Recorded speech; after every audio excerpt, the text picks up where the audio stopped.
Good morning. The Judiciary Committee will come to order, and without objection, the Chair is authorized to declare recesses of the committee at any time. We welcome everyone to this morning's hearing on Planned Parenthood Exposed, examining the horrific abortion practices at the nation's largest abortion provider. And I'll begin by recognizing myself for an opening statement. Recently, the nation's attention has been drawn to a series of undercover videos recorded by members of a group called the Center for Medical Progress. These videos contain discussions with representatives of the abortion-providing organization Planned Parenthood regarding the exchange of money for the body parts of unborn children to be used in research. Any discussion of abortion is inherently difficult, as it is unquestionably the taking of a human life. That discussion becomes even more difficult when it turns to the monetary value of the body parts of more developed unborn children, and to the prospect of exposing them to potentially more painful abortions conducted in different ways without the mother's consent to preserve the added value of their more fully developed body parts. Yet these videos force us all to engage in that discussion, one that this committee has been engaged in for some time now, and which now begins its phase of public hearings. There are questions regarding whether there are gaps in the law that should be filled to prevent the types of horrors described in the videos. There are questions regarding whether or not existing federal laws have been violated. The committee is aggressively seeking answers to these questions, but there is no question that the videos are deeply disturbing at a human level. The director of New York University's Division of Medical Ethics said in response to the videos that it's ethically very dangerous to change an abortion procedure for the purpose of collecting the organs of unborn children because then, quote, you're starting to put the mom's health secondary, end quote. One of the unborn baby tissue procurement companies caught on tape has already claimed to have severed its business relationship with Planned Parenthood. The head of Planned Parenthood herself has referred to what her own senior director of medical services said on the videos as unacceptable and personally apologized for it. And during a sit-down interview on the New Hampshire Union leader, Democratic presidential candidate Hillary Clinton said of the undercover videos, I have seen pictures of them and obviously find them disturbing. When the leading Democratic candidate for president says she finds the videos obviously disturbing, I think we can safely put to rest any allegations that the investigation of these acts is inappropriate. Some members have questioned why our investigation is focused on the conduct of Planned Parenthood and not on the conduct of those who obtained the undercover footage. Part of the answer is that Planned Parenthood, unlike the undercover reporters, is granted huge amounts of federal funds, making it our business as members of Congress, charged with controlling federal purse strings, to do what we can to ensure federal taxpayer dollars are not contributing to the sorts of horrors reflected in the undercover videos. The conduct exposed by the undercover videos may help inform Congress on how to enact better laws, or to see to it that current laws are better enforced to help protect innocent life nationwide. To that end, the House has already passed the Pain-Capable Unborn Child Protection Act, which would prohibit abortions with certain limited exceptions when women are entering the 6th month of pregnancy. Today, America is one of only 7 countries on earth, including North Korea and China, that allow elective abortions after 20 weeks post-fertilization, and an overwhelming majority of just about every demographic group opposes its continued practice here. The Senate should pass that bill immediately, and the President should sign it, and in doing so, help ensure that the body parts of late aborted babies cannot be sold because late-term abortions would be generally prohibited. In the meantime, the House Judiciary Committee today continues to examine additional ways of protecting human life and preserving the conscience of America. Today's hearing is the first part of a 2-part hearing on this topic. I hope that this hearing helps to shed light on some of the nation's darkest corners so that the atrocities that some would very much like to dehumanize can be exposed for what they really are. I look forward to hearing from our witnesses here today, and it's now my pleasure to recognize the ranking member of the Judiciary Committee, the gentleman from Michigan, Mr. Conyers, for his opening statement. Thank you very much, Mr. Chairman. And to the members of the Judiciary Committee and our friends that are here in the hearing room, as this one-sided hearing title suggests, and by the way, I have a file on these unusual titles that come up from time to time. We will likely hear a series of allegations leveled against Planned Parenthood, one of the most popular organizations for almost 100 years, that it engaged in unlawful conduct based solely on a series of deceptively edited undercover videos. Notably, the Center for Medical Progress, the entity that filmed these videos in which could answer significant and troubling questions about their accuracy and veracity, is not here today. In addition, the majority chose not to invite Planned Parenthood, the target of today's attacks.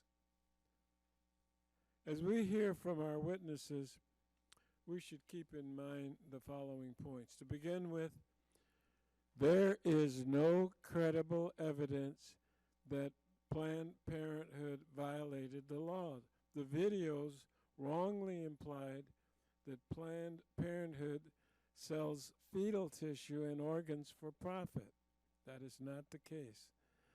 The law governing fetal tissue research, which passed with overwhelming bipartisan support back in 1993, provides in part that no one can knowingly acquire, receive, or otherwise transfer any human fetal tissue for valuable consideration, end quotation. In short, for-profit sales and purchases of fetal tissue are illegal.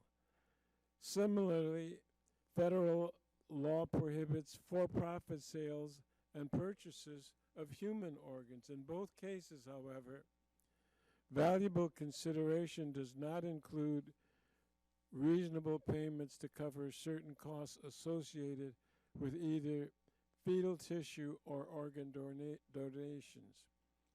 The Center for Medical Progress's doctored videos do not support the allegation that Planned Parenthood saw profit from fetal tissue or organ donations. Rather, they show, among other things, discussions over payments for costs associated with fetal tissue or organ donations, payments that the law clearly allows. The videos also wrongly suggest that doctors at Planned Parenthood violated the law by altering the procedures used to perform abortions so as to preserve fetal tissue or organs. There is no evidence that Planned Parenthood has altered methods. Moreover, the statutory prohibition on changing the timing, method, or procedures of an abortion to preserve fetal tissues applies only to certain federally funded research, and such research has not been funded since 2007. In other words, the legal prohibition did not apply to Planned Parenthood at the time the center's undercover videos were filmed. Finally, no evidence supports the suggestion that Planned Parenthood doctors may have violated the Partial Birth Abortion Ban Act. The fact that Planned Parenthood officials refer to intact fetuses and tissue specimens in many of the videos is immaterial. To violate the act, the physician must partially deliver a living fetus and have the intent to terminate that fetus after this partial delivery. None of the videos shows any Planned Parenthood official engaging in or suggesting the use of such a procedure. In short, No reliable evidence demonstrates that Planned Parenthood violated federal law. What is troubling about the videos is the manner in which they were produced. The Center for Medical Progress created a false tissue procurement company to use as a front in order to infiltrate Planned Parenthood facilities and to create the undercover videos, and may have deceived any number of state and federal authorities to do so. Additionally, the center heavily edited the videos to present a misleading picture of the surreptitiously recorded conversations in order to suggest illegal conduct by Planned Parenthood and to maximize the video's shock value. A forensic analysis submitted to Congress has concluded that thorough review of these videos in consultation with qualified experts found that they do not represent a complete or accurate record of the events they purport to depict.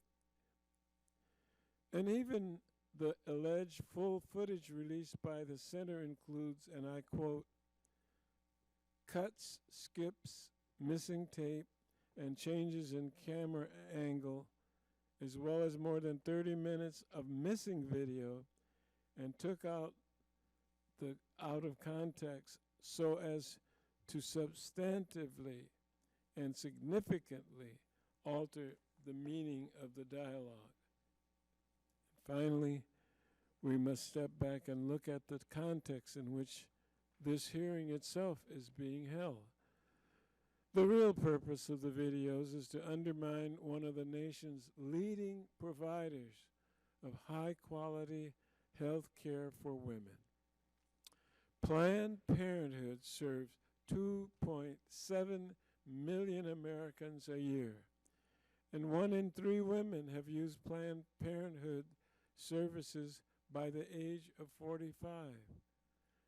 The organization is nearly 100 years old, and some abortion opponents are attempting to use these videos as a pretext to end federal funding for Planned Parenthood. If successful, this effort would hurt those who rely on Planned Parenthood's services, and doing so would not prevent abortions. It is already the case that no federal funds may be used to pay for abortions with certain limited exceptions. Instead, federal funding pays for Planned Parenthood's many critical health services, such as annual wellness exams, cancer screenings, contraception, and to further the study of sexually transmitted diseases. Surely, we in the Congress have better things to do than to spend our time helping to undermine an organization that provides such vital health services. And I thank you, Chairman Goodlatte. The chair now recognizes the chairman of the Constitution and Civil Justice Subcommittee, Mr. Franks of Arizona, for his opening statement. Well, thank you, Mr. Chairman. Mr. Chairman, the United States of America is a unique nation that is premised on the foundation that all of us in the human family were created equal, and that each of us is endowed by our Creator with this unalienable right to live. Yet this committee is convened here today in a hearing titled Planned Parenthood Exposed, examining the horrific abortion practices at the nation's largest abortion provider. Because numerous video recordings have been recently released that incontrovertibly document corporate officers and employees of Planned Parenthood casually discussing their rampant practice of harvesting and selling the little body parts from many of the hundreds of thousands of innocent babies they are guilty of killing in their abortion clinics across this nation every year.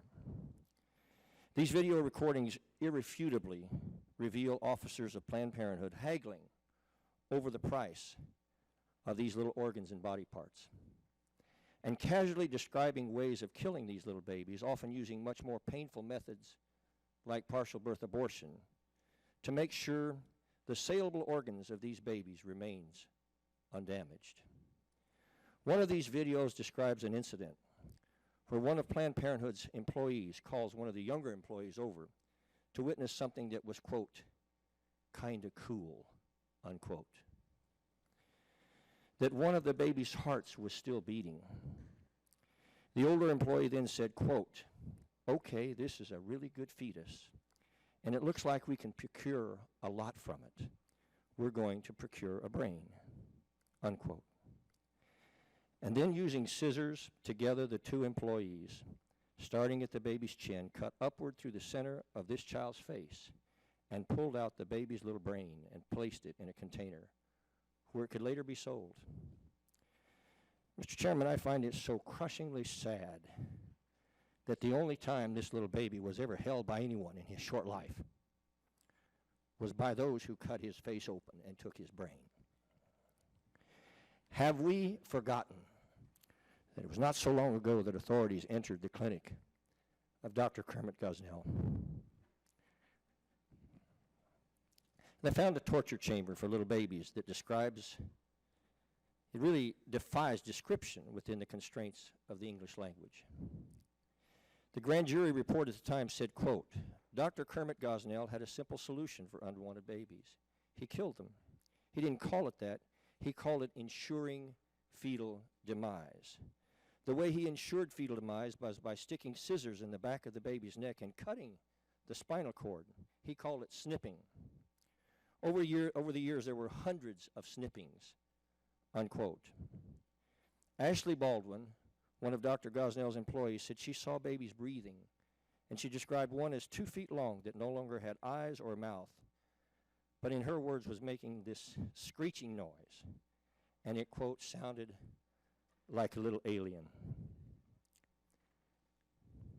And yet the President of the United States of America and many members of Congress have not uttered one single syllable against these gut-wrenching atrocities of Kermit Gosnell or Planned Parenthood. For God's sake, is this who we truly are? The fact is, Mr. Chairman, that more than 18,000 late-term pain-capable unborn babies were torturously killed without anesthesia in America in just the last year. Many of them cried and screamed as they died, but because it was amniotic fluid going over the vocal cords instead of air, we couldn't hear them. It is the worst human rights atrocity in the history of the United States of America. Now, I know that many of you on this committee will hold to the standard line and try to cloak all of this in the name of freedom of choice. But I beg you to open your own hearts and ask yourselves, what is so liberating about brutally and painfully dismembering living, helpless little human babies? In spite of all the political noise, protecting these little babies and their mothers is not a Republican issue, and it is not a Democrat issue. It is a basic test of our humanity and who we are as a human family. Mr. Chairman, the sands of time should blow over this Capitol dome before we ever give Planned Parenthood another dime of taxpayer money.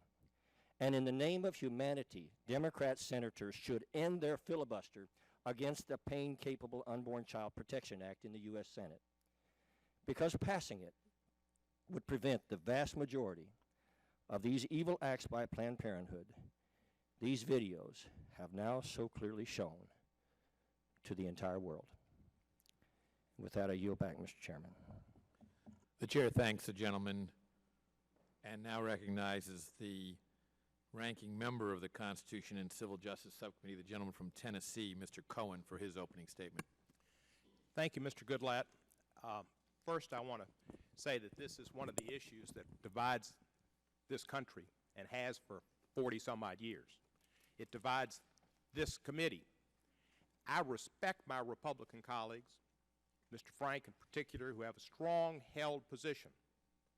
But it's not my position, and it's not the position of most of the women in this country. And that is the position that women should have a right to choose. Roe v. Wade, United States Supreme Court decision in the early 70s, made that point clear, and it's been the law of the land for many years. This hearing is not about the videos. In fact, the videos have been doctored, and the videos aren't what they're supposed to be, and it's show business. This hearing is about a woman's right to choose.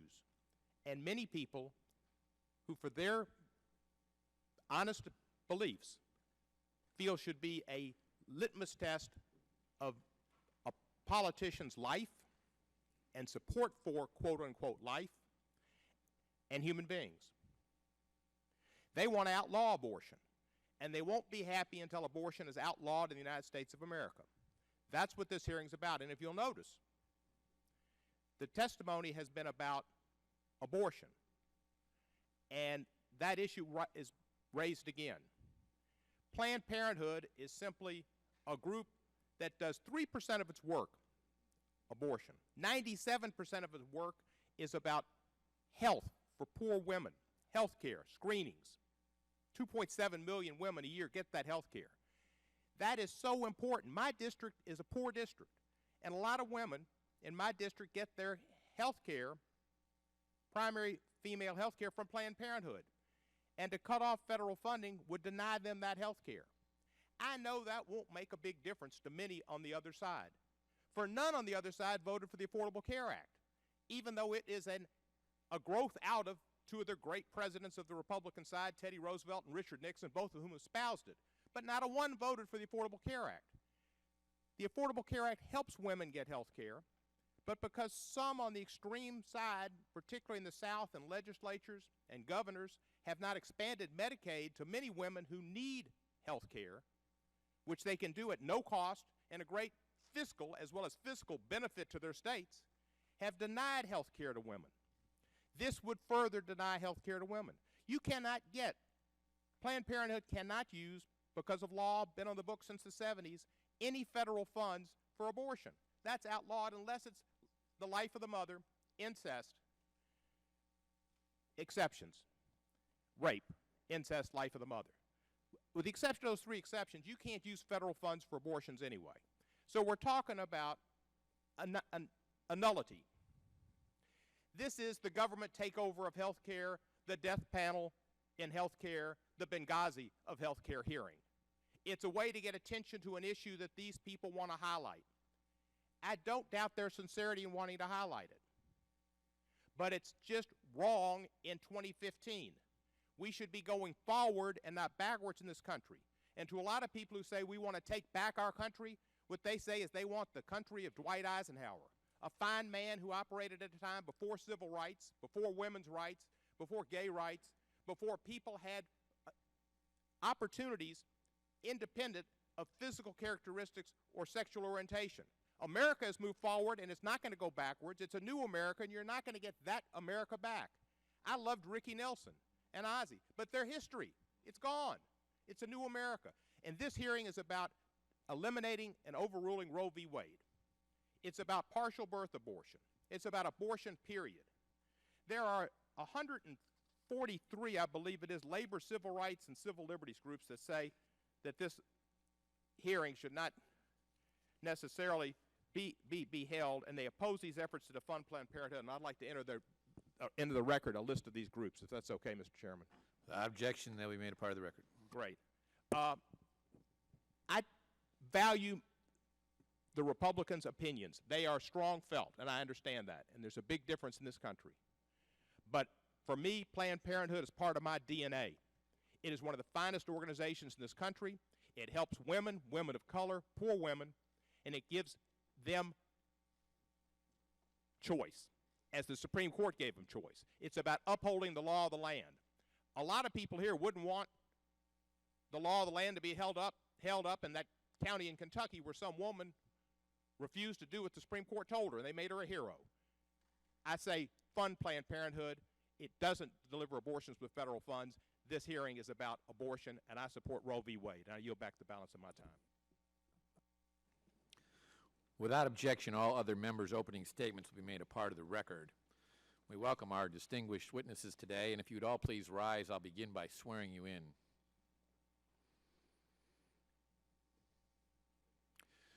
Do you and each of you solemnly swear that the testimony that you are about to give shall be the truth, the whole truth, and nothing but the truth, so help you God? Thank you. You may all be seated, and let the record reflect that the witnesses responded in the affirmative. Ms. Gianna Jensen survived a failed abortion when she was a baby. A pro-life advocate and speaker, Ms. Jensen currently lives in Franklin, Tennessee. Mr. James Bopp, Jr. has served as National Right to Life's General Counsel since 1978. In 1987, Mr. Bopp was appointed by the U.S. Congress to the Biomedical Ethics Advisory Committee, which advised Congress on the ethical issues arising from delivery of health care and from biomedical and behavioral research. In 1988, Mr. Bopp served on the Human Fetal Tissue Transplantation Research Plane for the National Institutes of Health. Mr. Bopp has testified before numerous federal and state legislative committees, hearings on pro-life issues, and has argued before the United States Supreme Court. Ms. Priscilla J. Smith is Director of the Program for the Study of Reproductive Justice at the Information Society Project at the Yale Law School. Prior to joining the ISP, Smith was an attorney with the Center for Reproductive Rights for 13 years, serving as the U.S. Legal Program Director from 2003 to 2007, and litigated cases nationwide. She conducts research and writes on privacy, reproductive rights, and justice, and the Information Society. Ms. Melissa Oden also survived an abortion as a baby. She is the founder of the Abortion Survivors Network. All of your written statements will be entered into the record in their entirety. I ask that each of you summarize your testimony in 5 minutes or less, and to help you stay within that time, there's a timing light on your table. When the light switches from green to yellow, you have 1 minute to conclude your testimony. When the light turns red, it signals that your 5 minutes have expired. Ms. Jessen, welcome. We're pleased to start with you. You want to push that button at the bottom, make sure it's on. Is it on? Yes. Sorry. Good morning. My name is Gianna Jessen, and I would like to thank you so much for the opportunity to testify here today. My biological mother was 7.5 months pregnant when she went to a Planned Parenthood and was advised, they advised her to have a late-term saline abortion. This method of abortion burns the baby inside and out, blinding and suffocating the child, who is then born dead, usually within 24 hours. And there should be a photo there. Yes, this is what I survived. Instead of dying, after 18 hours of being burned in my mother's womb, I was delivered alive in an abortion clinic in Los Angeles on April the 6th, 1977. You can see a photo as well of my medical records. My medical records state, born alive during saline abortion, 6 a.m. Victory. Thankfully, the abortionist was not at work yet. Had he been there, he would have ended my life with strangulation, suffocation, or leaving me there to die. Instead, a nurse called an ambulance, and I was rushed to a hospital. Doctors did not expect me to live. I did. I was later diagnosed with cerebral palsy, which was caused by a lack of oxygen to my brain while surviving an abortion. I was never supposed to hold up my head or walk. I do. And cerebral palsy, ladies and gentlemen, is a tremendous gift to me. I was eventually placed in foster care and later adopted. And hear me clearly, I forgive my biological mother. Within the first year after my birth, I was used as an expert witness in a case where an abortionist had been caught strangling a child to death after being born alive.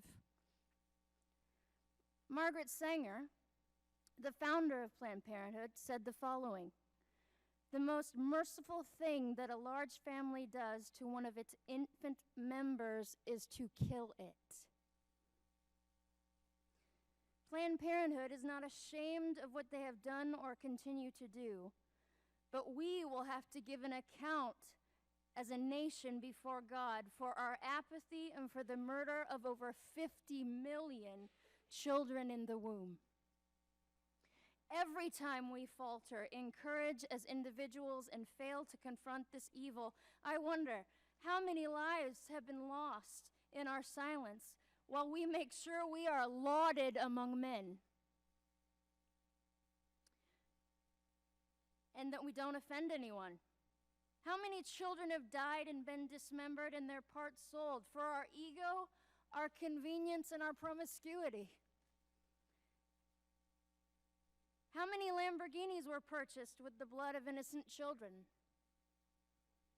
The blood that cries to the Lord from the ground, like that of the blood of Abel.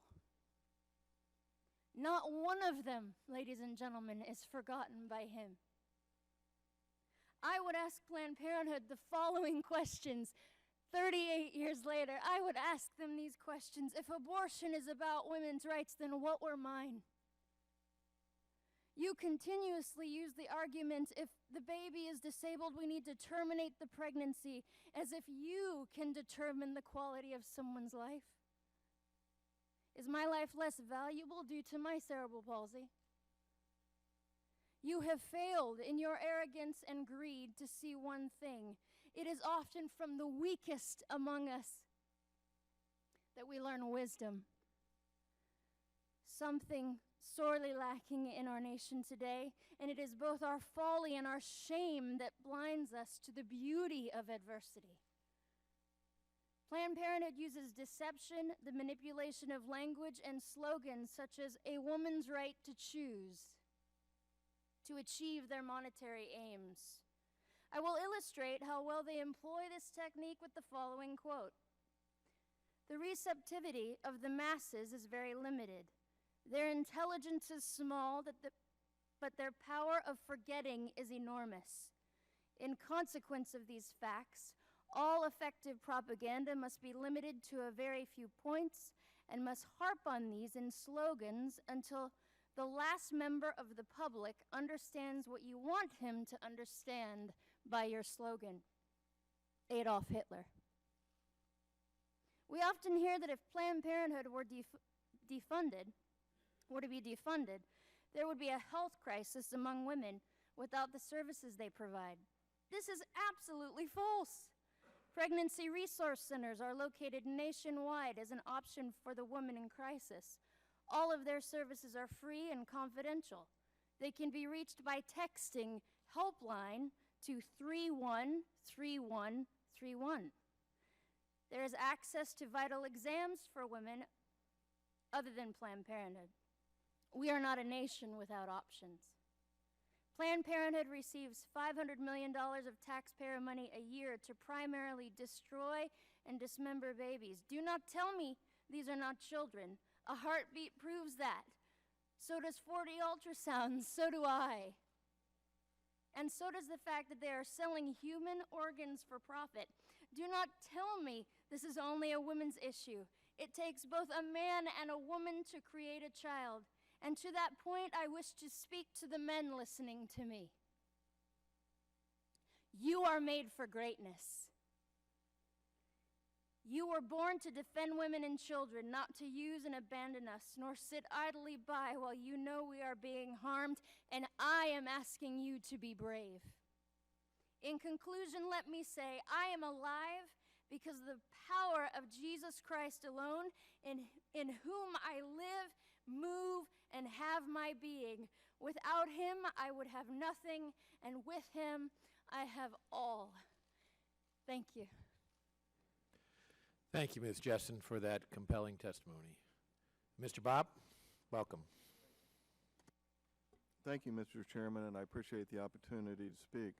I have substantial familiarity with this subject, and Mr. Chairman mentioned my participation in the Fetal Tissue Transplant Research Panel, paneled by NIH on the question of whether or not fetal tissue transplantation research should be funded. The panel recommended that the moratorium that the Bush administration had issued be lifted. 4 of us dissented, and Father James Burchell and I published a lengthy dissent. Based upon some of the arguments used in that dissent, the Bush administration continued the moratorium on funding such research.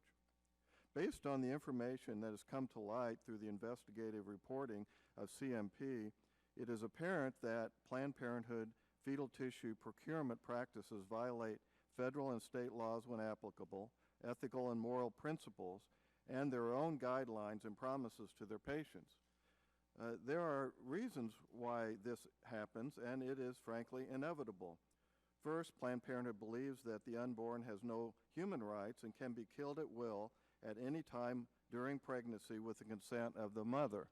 History tells us that as soon as you strip human beings of all legal rights, people will be treated as commodities, and abuse is inevitable. Second, Planned Parenthood receives substantial financial incentives for harvesting fetal tissue, and their love of money supersedes all other considerations. In the CMP videos, there are reported incidences of babies born intact and potentially alive after an induced abortion because he or she had a heartbeat. And the fetal brain was removed by taking scissors and cutting the face open to extract the brain. This barbaric practice, if true, and if the child was in fact alive, rivals any of the documented abuses of human persons in medical research throughout history. But it goes beyond any individual instance. Planned Parenthood's lust for money from fetal tissue procurement, which can, in some instances, equal or even exceed the cost they charge for the abortion itself, has apparently caused Planned Parenthood to change all relevant aspects of the abortion procedure itself. As a Planned Parenthood abortion physician explained, she would meet with tissue procurement people before the day's schedule of abortions and find out what tissue they wanted, and then she would target those particular abortions which might yield the fetal tissue that researchers wanted to purchase. In so doing, she made clear that she would change the abortion procedure to obtain the fetal tissue intact, say by only crushing those parts of the fetal body that contain tissue not being sought, or by trying to extract the baby feet first to encourage an intact delivery. So the abortionist starts her day with a shopping list and spends the rest of the day trying to fill that list with fetal tissue. In other words, as she said, if I know what they are looking for, I'll just keep it in the back of my mind and try to at least keep that part intact. So rather than being on a search and destroy mission for the mother, the Planned Parenthood abortionist is now on a search and harvest mission for their own profit. These practices potentially violate several federal and state laws when applicable, various moral and ethical principles, and even Planned Parenthood's own guidelines. First, federal and state law prohibits valuable consideration, has been mentioned. However, there is a gaping loophole which is allowing reasonable payments for the procurement costs that are associated with harvesting fetal tissue. However, even with this broad exception, the evidence now is clear that Planned Parenthood, even if they're complying with it, that it creates sufficient financial incentives for substantial abuse to occur. But the evidence also demonstrates that they go even beyond this broad exception to negotiate a per specimen market price with no regard to price, the costs associated.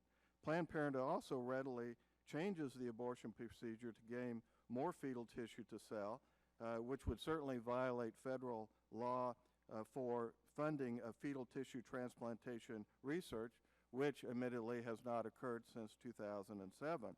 But it certainly violates the promise Planned Parenthood made to their patients not to change the abortion procedure, and the Planned Parenthood president has admitted to Congress this is exactly what they do. And the Planned Parenthood may not even get consent to obtain the donations as required by many federal and state laws, and there is evidence that technicians simply grab whatever tissue is available regardless of the cost. But finally, there is substantial evidence that children are born intact and alive, and they are killed for their tissue. Federal law prohibits, through the Partial Birth Abortion Ban Act and the Born Alive Infant Protection Act, prohibits killing live born infants after an induced abortion, either during delivery or after delivery. This law, passed in 2000, is an important but limited purpose, and that is a child born alive after an induced abortion has the same legal rights as the rest of us. It is not dependent upon the desires of the mother. There is no right to a dead baby as a result of the abortion. And finally, that it is not viability but being born alive, which is a critical legal point. There is now, however, sufficient evidence, both from CMP and otherwise, that abortionists are not taking these legal protections seriously, and general criminal law is just too blunt an instrument to provide sufficient legal protection for live-born infants when abortion clinics have financial incentives to encourage intact and potentially live-born infants who they could then kill to harvest their fetal tissue. This law needs to be updated to ensure that live-born infants are not killed, but that they also receive appropriate care just like everyone else. Thank you. Thank you, Mr. Bopp.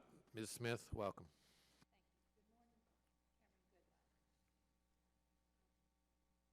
There. Okay, great. I'm an associate research scholar in law at Yale Law School, where I direct the program for the study of reproductive justice. I'm testifying today in my personal capacity and do not purport to represent the institutional views of Yale Law School, of course. Thank you for the opportunity to testify. I'll make a few points here, and obviously I'm open for questioning. I don't want to repeat some of the important points that have already been made by the members, but I do want to point out a few things. First of all, this attack is part of a long campaign to discredit Planned Parenthood and other abortion providers. It is indeed an attack on the right to abortion.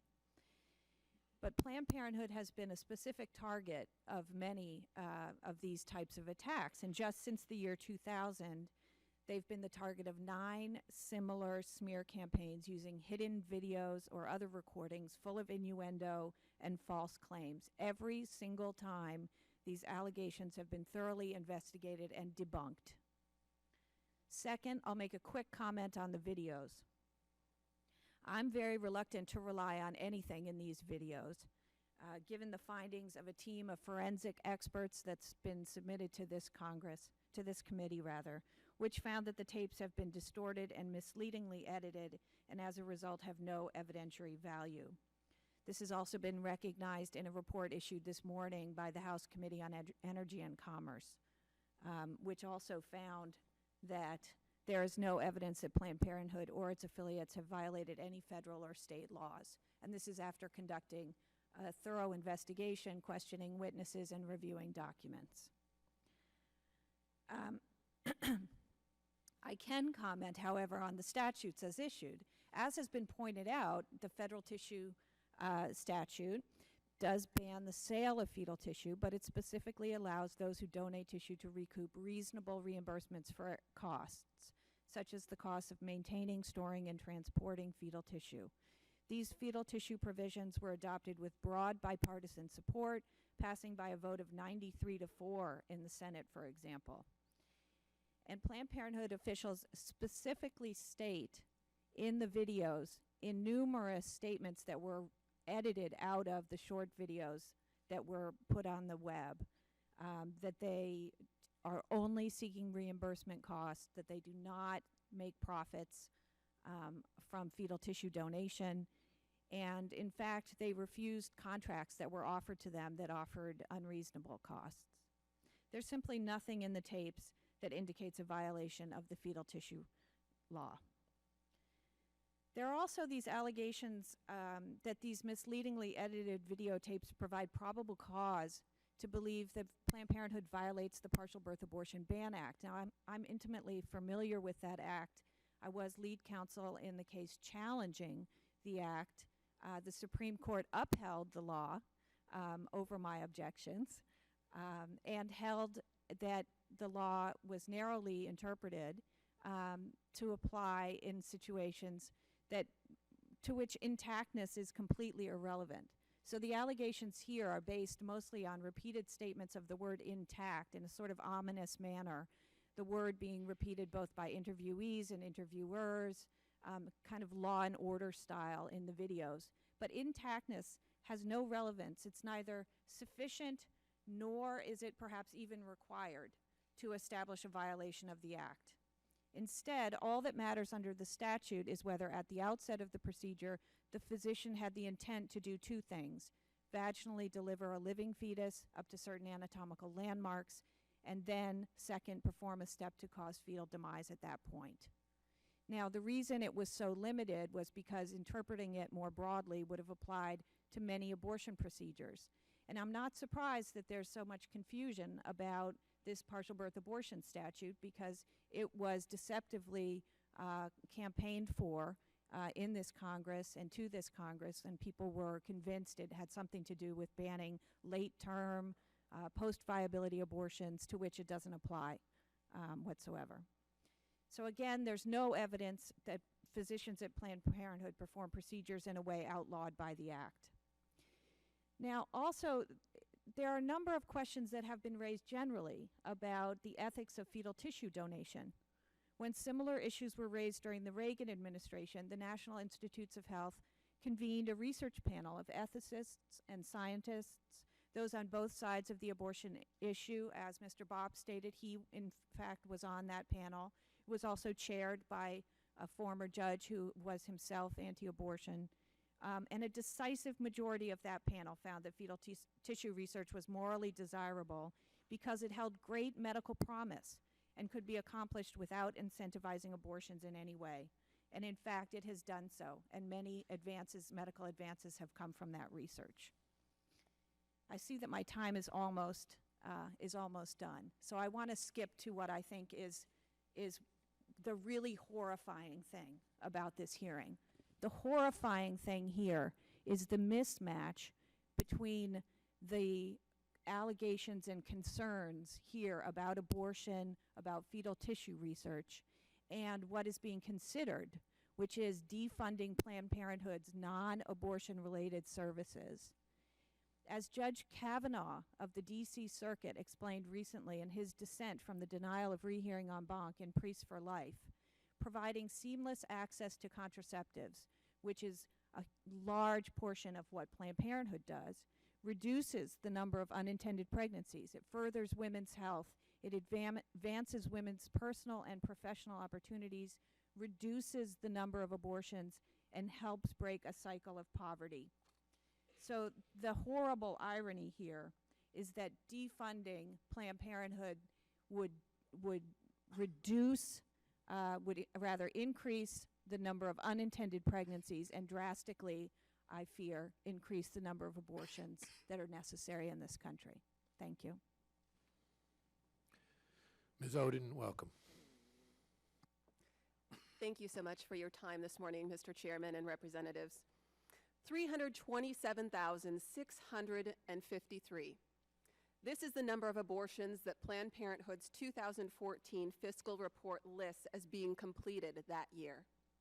Based on these numbers, 897 children will lose their lives to an abortion completed by Planned Parenthood each and every day. Why do I find this horrific? Because I actually have a lot in common with them. I was meant to be one of them. I should have been just another statistic, but by the grace of God, I am more than a statistic. I come here to you today as a wife, a mother, a daughter, a sister, a master's level prepared social worker, and yes, as an abortion survivor. From a botched abortion to the dreaded complication, a child who lives, I've been called just about everything that you can imagine. But if you want to turn your attention up to the screen, as you can see in my medical records from 1977, kind of right there in the middle, saline infusion for an abortion was done, but was unsuccessful. And in other times throughout my medical records, you will read statements like, the complication of my birth mother's pregnancy was a saline infusion abortion. You could certainly say that saline infusion complicated the pregnancy. It has taken years to unravel the secrets surrounding my survival, to have contact with my biological family, and even medical professionals that cared for me. And although there are still unanswered questions, what I do know is that my life was intended to be ended by that abortion. And even after I survived, my life was in jeopardy. You wouldn't know it by looking at me today, but in August of 1977, I also survived a saline infusion abortion. And as Gianna shared, that saline infusion abortion involves injecting a toxic salt solution into the amniotic fluid surrounding the preborn child. The intent of that toxic salt solution is to scald the child to death from the outside in. For days, I soaked in that toxic salt solution, and on the 5th day of the procedure, my biological mother, who was a 19-year-old college student, delivered me after her labor was induced. I should have been delivered dead that day as a successful abortion. In 2013, I learned through contact with my biological mother's family that not only was this abortion forced upon her against her will at the age of 19, but also that it was my grandmother, my maternal grandmother, a nurse, who delivered me in this final step of the abortion procedure at St. Luke's Hospital in Sioux City, Iowa. Unfortunately, I also learned that when my grandmother realized that the abortion had not succeeded in ending my life, she demanded that I be left to die. I may never know how exactly 2 nurses who were on staff that day found out about me, but what I do know is that their willingness to fight for medical care to be provided to me ultimately sustained my life. And I know where children like me were left to die at St. Luke's Hospital. I met a nurse there who delivered a child much like me in 1976. She delivered a little boy after a failed saline infusion abortion, but she followed her superior's orders, and she placed him there in a utility closet in a bucket of formaldehyde to be picked up later as medical waste after he was left there to die alone. A bucket of formaldehyde in a utility closet was meant to be my fate after I survived that abortion attempt. I weighed a little less than 3 pounds when I survived. I suffered from jaundice, severe respiratory problems, and seizures for an extended period of time. And one of the first notations in my medical records by a doctor after I survived is that I looked like I was about 31 weeks gestational age when I was delivered. Despite the miracle of my survival, the doctor's prognosis for my life was very poor initially. My adoptive parents were told that I would suffer from multiple disabilities throughout my life. Yet here I am today, perfectly healthy. Yet I know it isn't just how abortion ends the life of children like me that isn't talked about in today's world. It's also not discussed what happens to children like me who live. I can tell you we are your friend, your neighbor, your coworker, and you would likely never guess by passing us on the street that we survived what we did. In my work as the founder of the Abortion Survivors Network, I have had contact with 203 of these other survivors. Letters from some of those survivors have been submitted to this committee. I'm here today to share my story to not only highlight the horror of abortion taking place at Planned Parenthood, but to give a voice to other survivors like me, and most importantly, to give a name, a face, and a voice to the hundreds of thousands of children who will have their lives ended by Planned Parenthood this year alone. As you consider the horrors of what happens at Planned Parenthood each day, I would urge you to remember my story and Gianna's too. We may not have survived abortions at Planned Parenthood, but the expectation for our lives to be ended by abortion are the very same as those who do lose their lives there. And I have long believed that if my birth mother's abortion would have taken place at a Planned Parenthood, I would not be here today.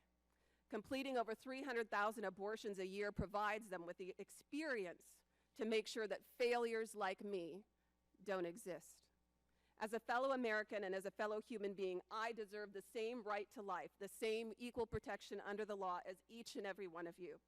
Yet we live in a time where not only do such protections not exist, but my own tax dollars and yours go to fund an organization that has perfected the very thing that was meant to end my life.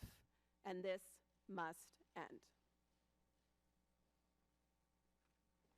Thank you very much, Ms. Oden. We'll begin the questioning of the witnesses under the 5-minute rule, and I'll begin by recognizing myself.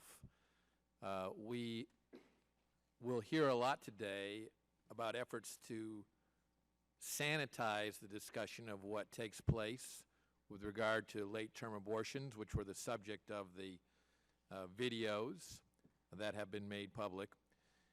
But Ms. Jessen, I'd like to read you a statement from the video and then another statement offered by the Center for Reproductive Rights and get your reaction to that, what I would call sanitization. In the first video, Dr. Deborah Nucatola describes a D&E abortion saying, quote, "So I'm not going to crush that part. I'm going to crush basically below. I'm going to crush above." Planned Parenthood issued an apology for Nucatola's tone. But a markedly more clinical tone is used in a lawsuit brought by the Center for Reproductive Rights, a leading abortion advocacy group, against a Kansas law prohibiting dismemberment abortions. In the suit, CRR states, quote, "Starting around 15 weeks LMP, physicians performing abortions may use forceps or other instruments to remove the products of conception from the uterus, often in combination with suction. Usually, disarticulation of the fetus occurs as the physician brings fetal parts through the cervix. This procedure is known as dilation and evacuation, or D&E procedure. As someone who has survived an abortion, can you please tell us how these two descriptions of an abortion procedure make you feel?" My face. You can probably just see my face. It's horrifying to me, absolutely horrifying to hear such things, but I also will never, ever forget, for as long as I live, watching Dr. Nucatola eat a salad and drink wine, discussing so casually the dismemberment of children, and that is it. I will never ever forget that. I find it absolutely appalling that we are even having to conduct such a hearing in the United States of America. I hope that sufficiently answers your question. It does. Thank you. Mr. Bopp, several years ago there was a news story that came out of Florida about an abortion survivor who was not rescued. Instead, according to World Magazine, the child was born alive in a toilet while the mother sought anxiously for someone at the abortion clinic to help her baby, but no one would help and the baby died. Mr. Bopp, are you aware of other evidence that some abortion survivors are not rescued? Yes, and the example that you gave was one of those from Hialeah, Florida in 2006, when a live-born infant was born in an abortion clinic, and what happened to the live-born infant was the baby was put in a medical waste bag to die, rather than providing any care or treatment. There have been a number of criminal and other actions taken in that instance, but the people involved at the clinic were not charged, however, with the specific death of the child that they clearly caused.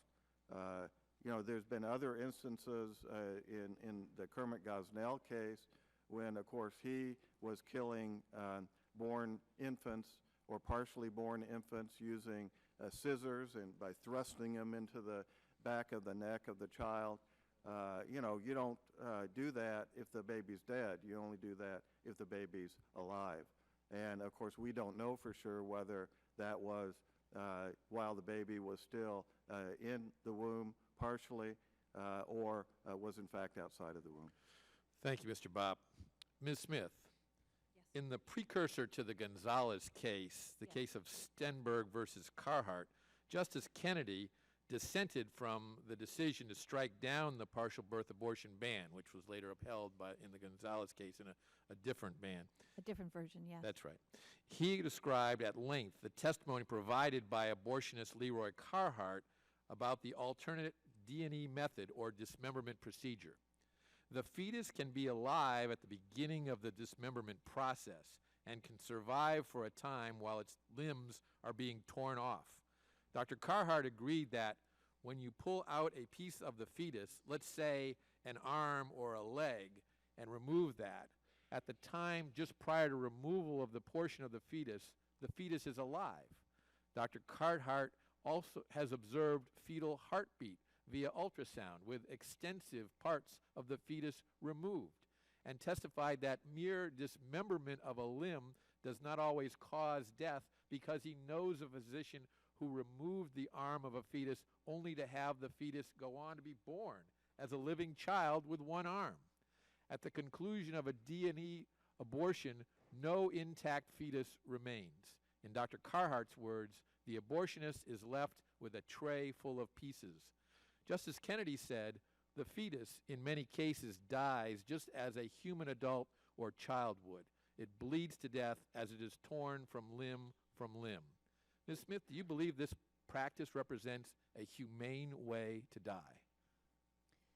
Let me separate, which I think something that's getting confused here in this hearing again and again, which is procedures performed on pre-viable fetuses and procedures that are performed on viable fetuses. Both of the women here on this panel are here today because they were viable at the time the procedures were performed. What you're talking about is pre-viability procedures performed on a fetus that cannot survive outside. Maybe not. Justice Kennedy was talking about a child that was born alive with only one arm because the other had been pulled off already in the abortion procedure. My question to you is, are you going to answer it, is this a humane way to die?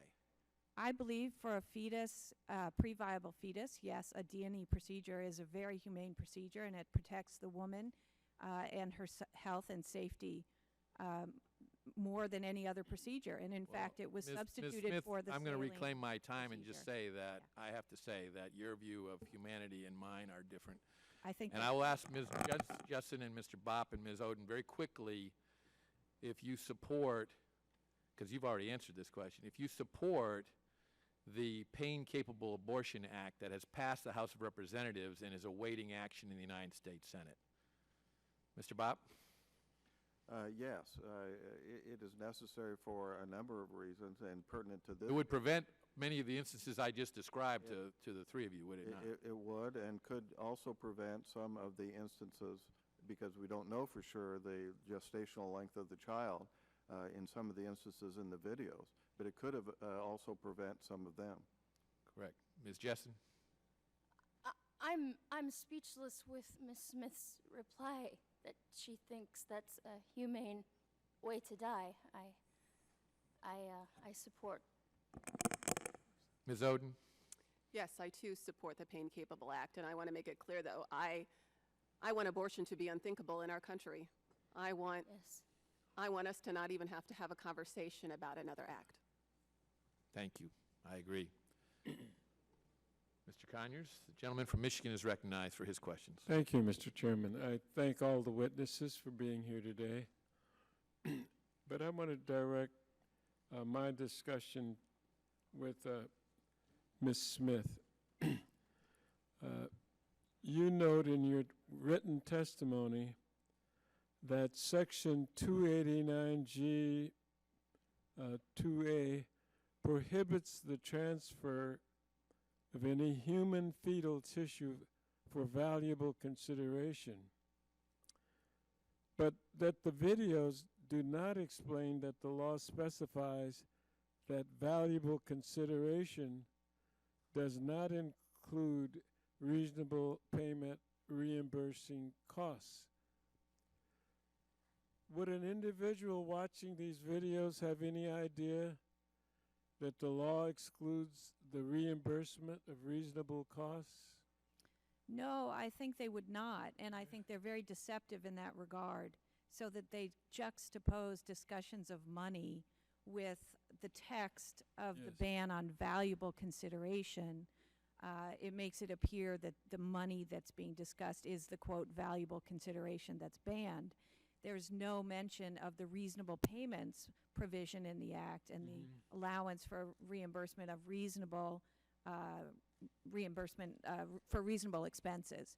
And I think that's terribly deceptive in the video, yes. Well, I think that's a very perceptive response on your part. What are some of the examples of reasonable reimbursement costs, Ms. Smith? Transportation costs, processing, preservation, quality control, storage. Those are all examples in the statute itself, and those are the things that would be appropriate.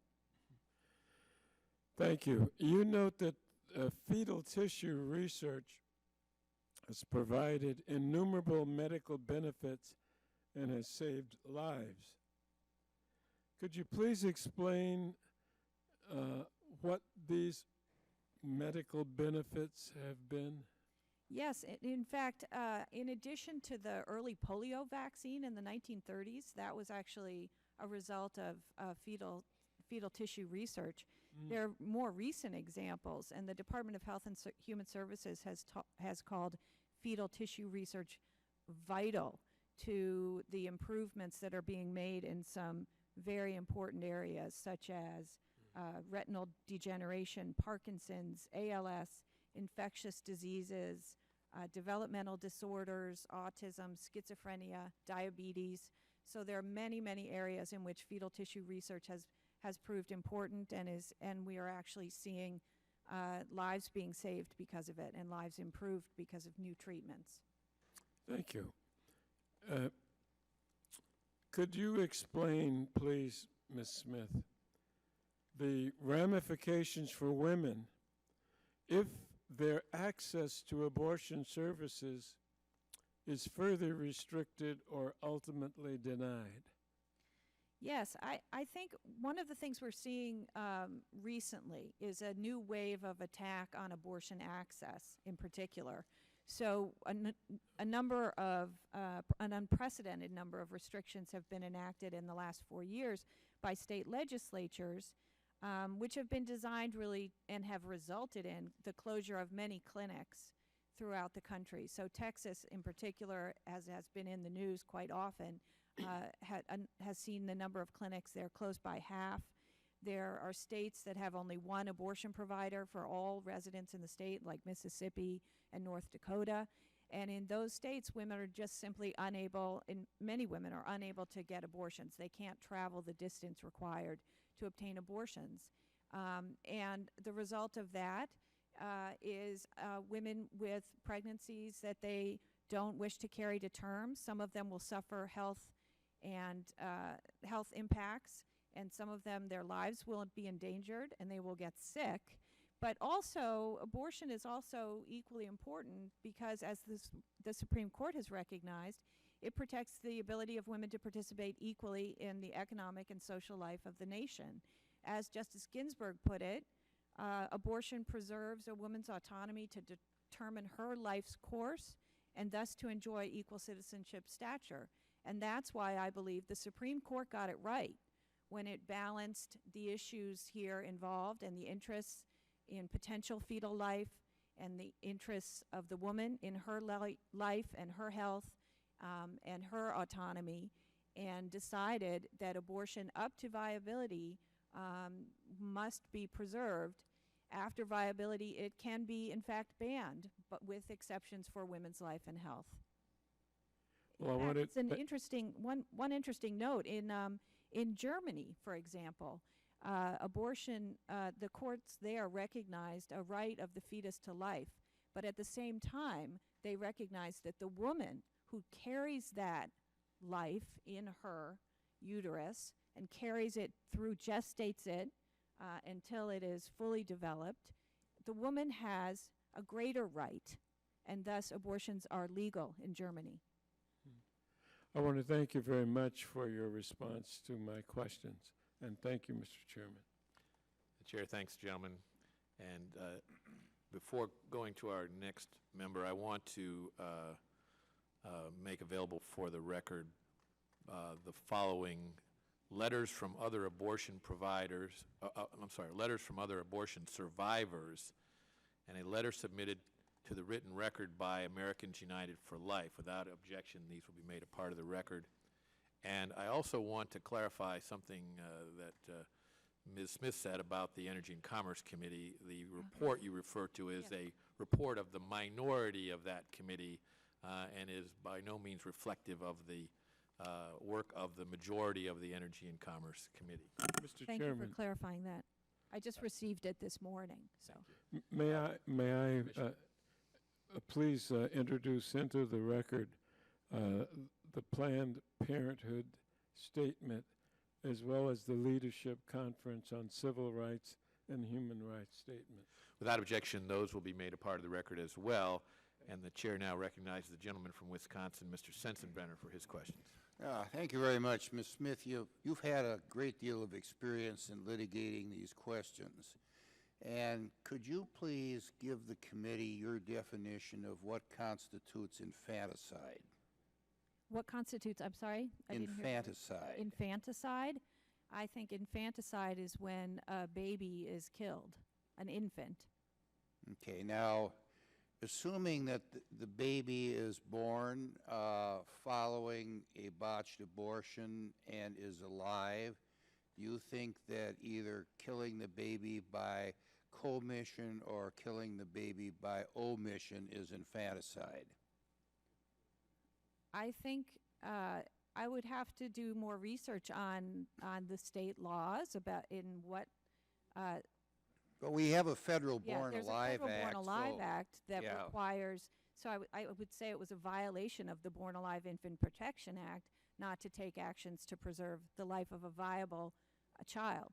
But when you're talking about a pre-viable fetus, and let's remember that the No, vast I'm majority of talking about fetuses- born alive. A pre-viable fetus is not born alive, and doesn't fall Well, a pre-viable doesn't fetus- fall under this definition. Now, I guess what you are saying is that both Ms. Jessen and Ms. Oden, if there were not sufficiently concerned nurses that found them after the abortionist have not killed them during the delivery, or the partial birth abortion delivery, then there would have been a crime of infanticide simply by abandoning an alive baby and not taking care of it. Am I correct in that? Well, that certainly would be a violation of the current Born Alive Infant Protection Act. Okay, well, that's The what the laws- law is. That's what yeah. the law is now. So I Yeah. guess you are admitting that I am correct in this. I am saying that it would be a violation of the Born Alive Okay, Infant Protection fine. Act. Yeah, I think you're not right on to- that. yes. You and I agree on that. But So- that's the federal law, yes. Yes, that is the federal law. Mhm. Well, how come abortionists do not follow the federal law when they make a mistake and the baby isn't killed prior to being born? To my knowledge, they do follow the federal law. Well, we have two examples sitting to your right and left of people where the law was not followed. Well, the And Born even- Alive Infant Protection Act wasn't in place. I know it born, wasn't, but I so- started out by asking you to define infanticide, and there were murder laws that were on the books even before Born Alive. Yes, the most murder laws in the country require if a fetus is born alive, then it becomes a person. So then an act taken to, in fact, cause demise at that point would be murder in most And in if most they states. didn't do anything to save An the act of child's life, omission. would it be manslaughter? I don't know if an act of omission would have qualified in those cases. I'm not familiar with the old cases on that. Okay. And I don't think that they were very common. So I think we would have heard a lot more about it if they were. Oh, okay. And certainly now, Well, we would be hearing a lot So- about it if when it happens now, and we have two witnesses who were born alive. you know, in the granted, 1970s. infanticide laws were on the books in most states without the Born Alive Protection Act, and they're here. Now, I guess my question is you are a lawyer, you have been advising Planned Parenthood. No, In I've terms never of- actually invited. Well, I've you never advised Planned Parenthood. represented their interests before the Supreme Court of the United States. I actually didn't. I was counsel for different plaintiffs in that case, but Planned Parenthood was they were. Oh, I'm a sure separate Planned case. Parenthood didn't So. disagree with anything you said to the court, right? Probably not. Okay, well, good. We'll assume I that. hope not. We'll assume that for the sake of argument. Now, you know, whether or not Planned Parenthood broke the law, when Congress sets budgeting priorities, you know, we have to decide what's important and what isn't, and which has a higher priority and should be funded, and which has a lower priority and should not be funded in the age of a $19 trillion deficit. Right. Now, could you please tell us why Planned Parenthood needs to get over $500 million of federal funding every year when there are other pressing needs such as feeding hungry children that maybe we should put that money into? Let's be clear that Planned Parenthood is not getting any federal funding for abortions. What Well, Planned money Parenthood is gets- fungible, Ms. Smith. You know, you and I know that money is fungible. I don't believe that's So the true. question is, you know, whether Congress should appropriate another $500 million plus to Planned Parenthood when we could be spending that money on feeding hungry children. This is a question of priorities. I'd like to know what your priority is, Planned My Parenthood priority- or feeding hungry children.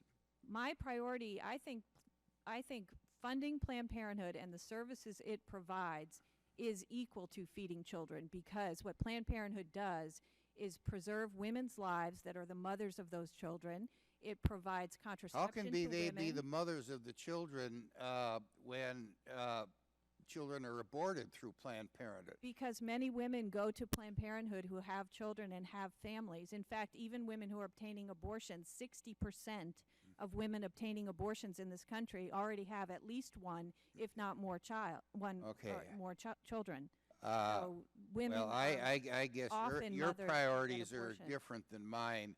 My Uh, priorities are funding Planned Parenthood's excellent, high-quality, comprehensive health care services that go to low-income women throughout this country, women who otherwise would become pregnant unintendedly and who would then need abortions. So I would think, as somebody who opposes abortion, you would in fact support, as does Judge Kavanaugh of the D.C. Circuit, the funding of contraceptive services to reduce unintended pregnancies and to reduce the number of abortions. It's really a no-brainer. It makes no sense not to fund those services if you want to reduce the number of abortions. Well, I don't think there's statistics that indicate that that's the case. There I'm way absolutely out are. of time, so I'll yield back. The chair thanks the gentleman and recognizes the gentleman from New York, Mr. Nadler. Mr. Chairman, first of all, before I begin my 5 minutes, I ask unanimous consent.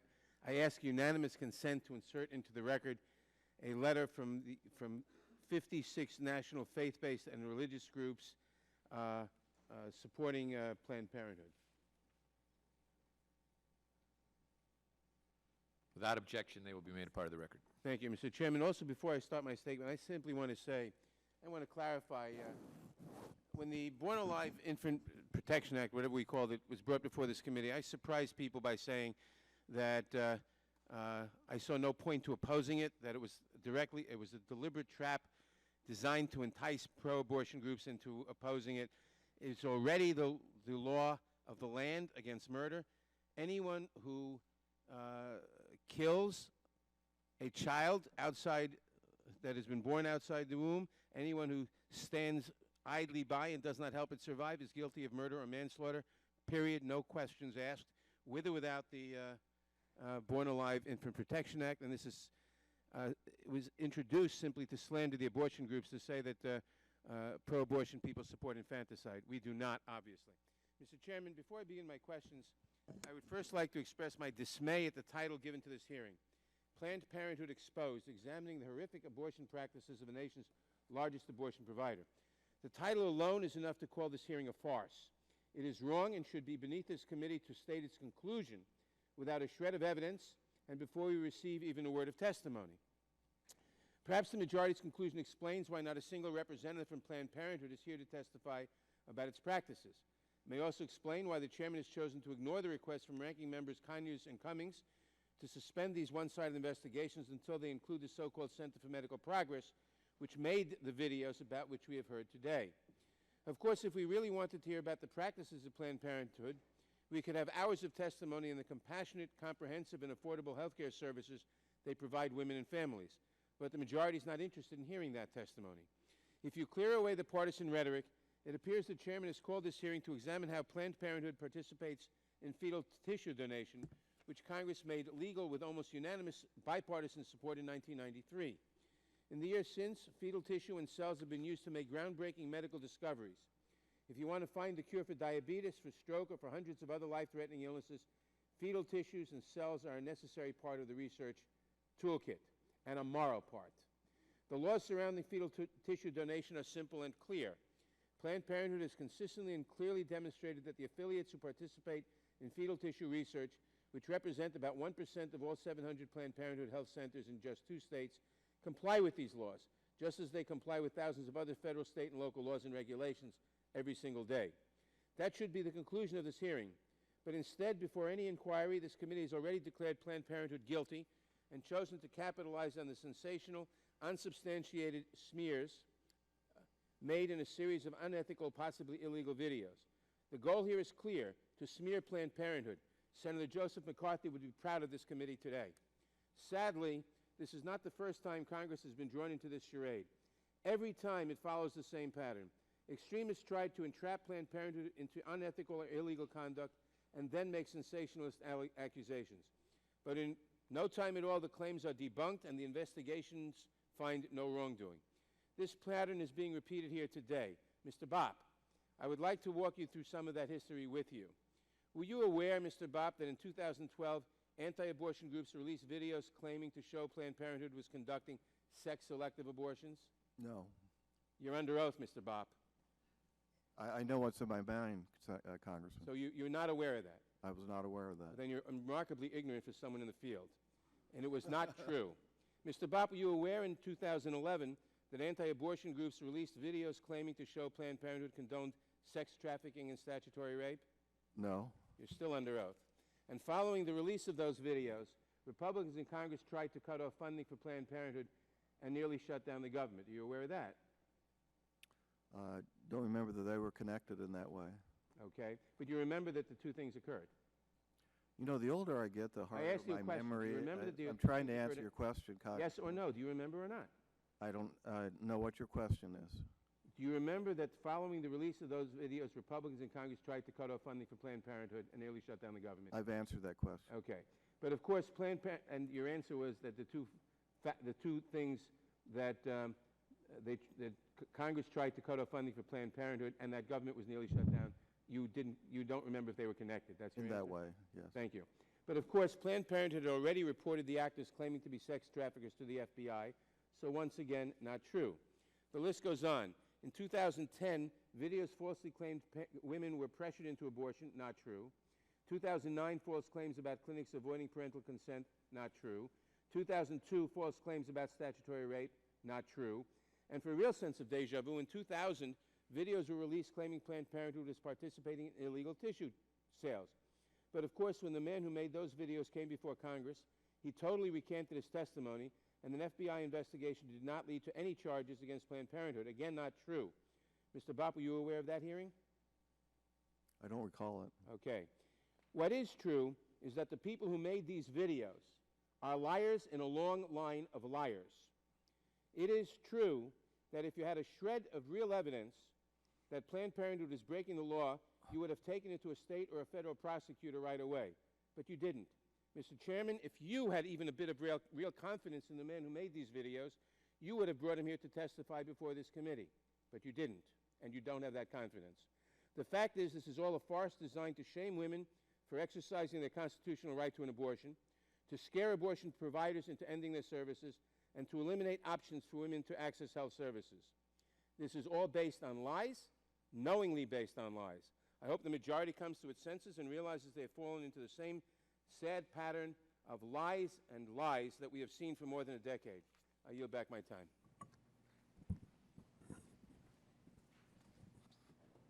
Chair recognizes Mr. Forbes from Virginia for 5 minutes. I want to start, Mr. Bott, by apologizing for anybody in this committee calling any witness that comes before this committee remarkably ignorant, and I apologize for that statement, even though it wasn't made by us.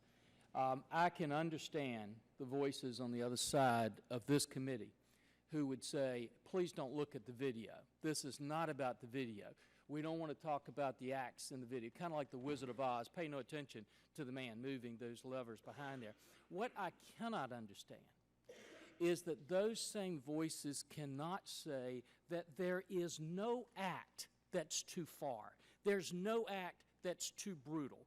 There's no act that's not acceptable, even for Planned Parenthood. And they want to talk about dollars. Ms. Odom, if you're correct on the number of abortions, even though they don't report these numbers, based on the best evidence we had, you're talking about $147 million for abortions last year that went at big dollars. And what just startles me is when I hear Mrs. Smith say, and I want to read this again. This is Justice Kennedy. It's what the chairman stated. This is Justice Kennedy's statements, not mine. He says this. He said he described at length the testimony provided by abortionist Leroy Carhart about the alternate D&E method or dismemberment procedure. This is what he said in court. And Mrs. Smith doesn't say that's wrong. She doesn't say that's inaccurate. Here's what it says. The fetus can be alive at the beginning of the dismemberment process and can survive for a time while its limbs are being torn off. Dr. Carhart agreed that when you pull out a piece of the fetus, let's say an arm or a leg, and remove that at the time just prior to the removal of the portion of the fetus is alive.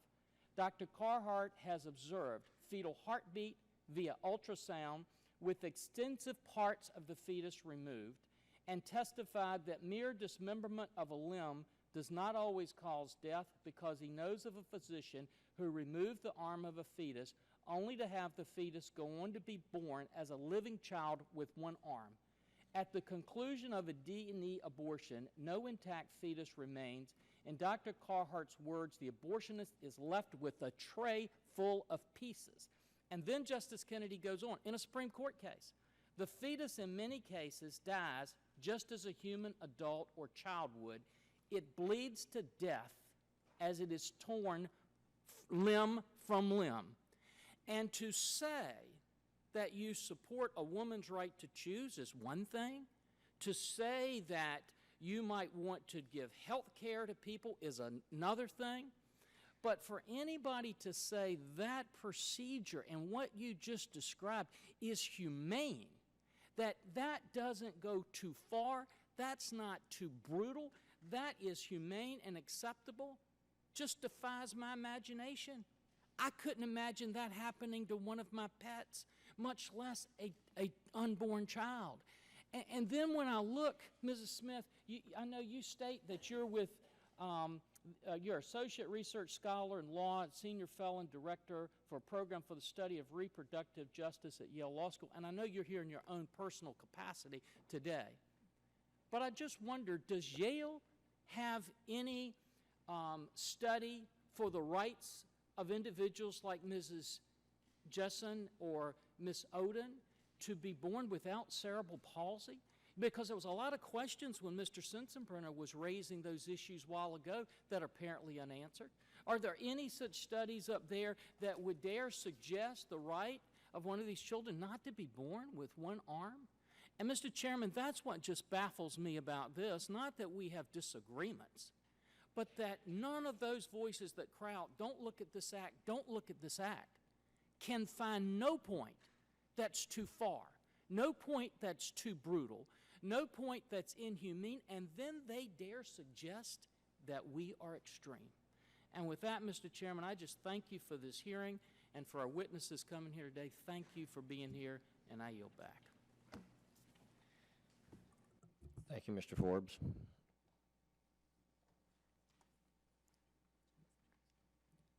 Chair recognizes Ms. Jackson Lee for 5 minutes. Let me thank the chairman for yielding and for allowing those with a great deal of emotion on this question to be able to project and present their views. I have lived through this Judiciary Committee for a period of years.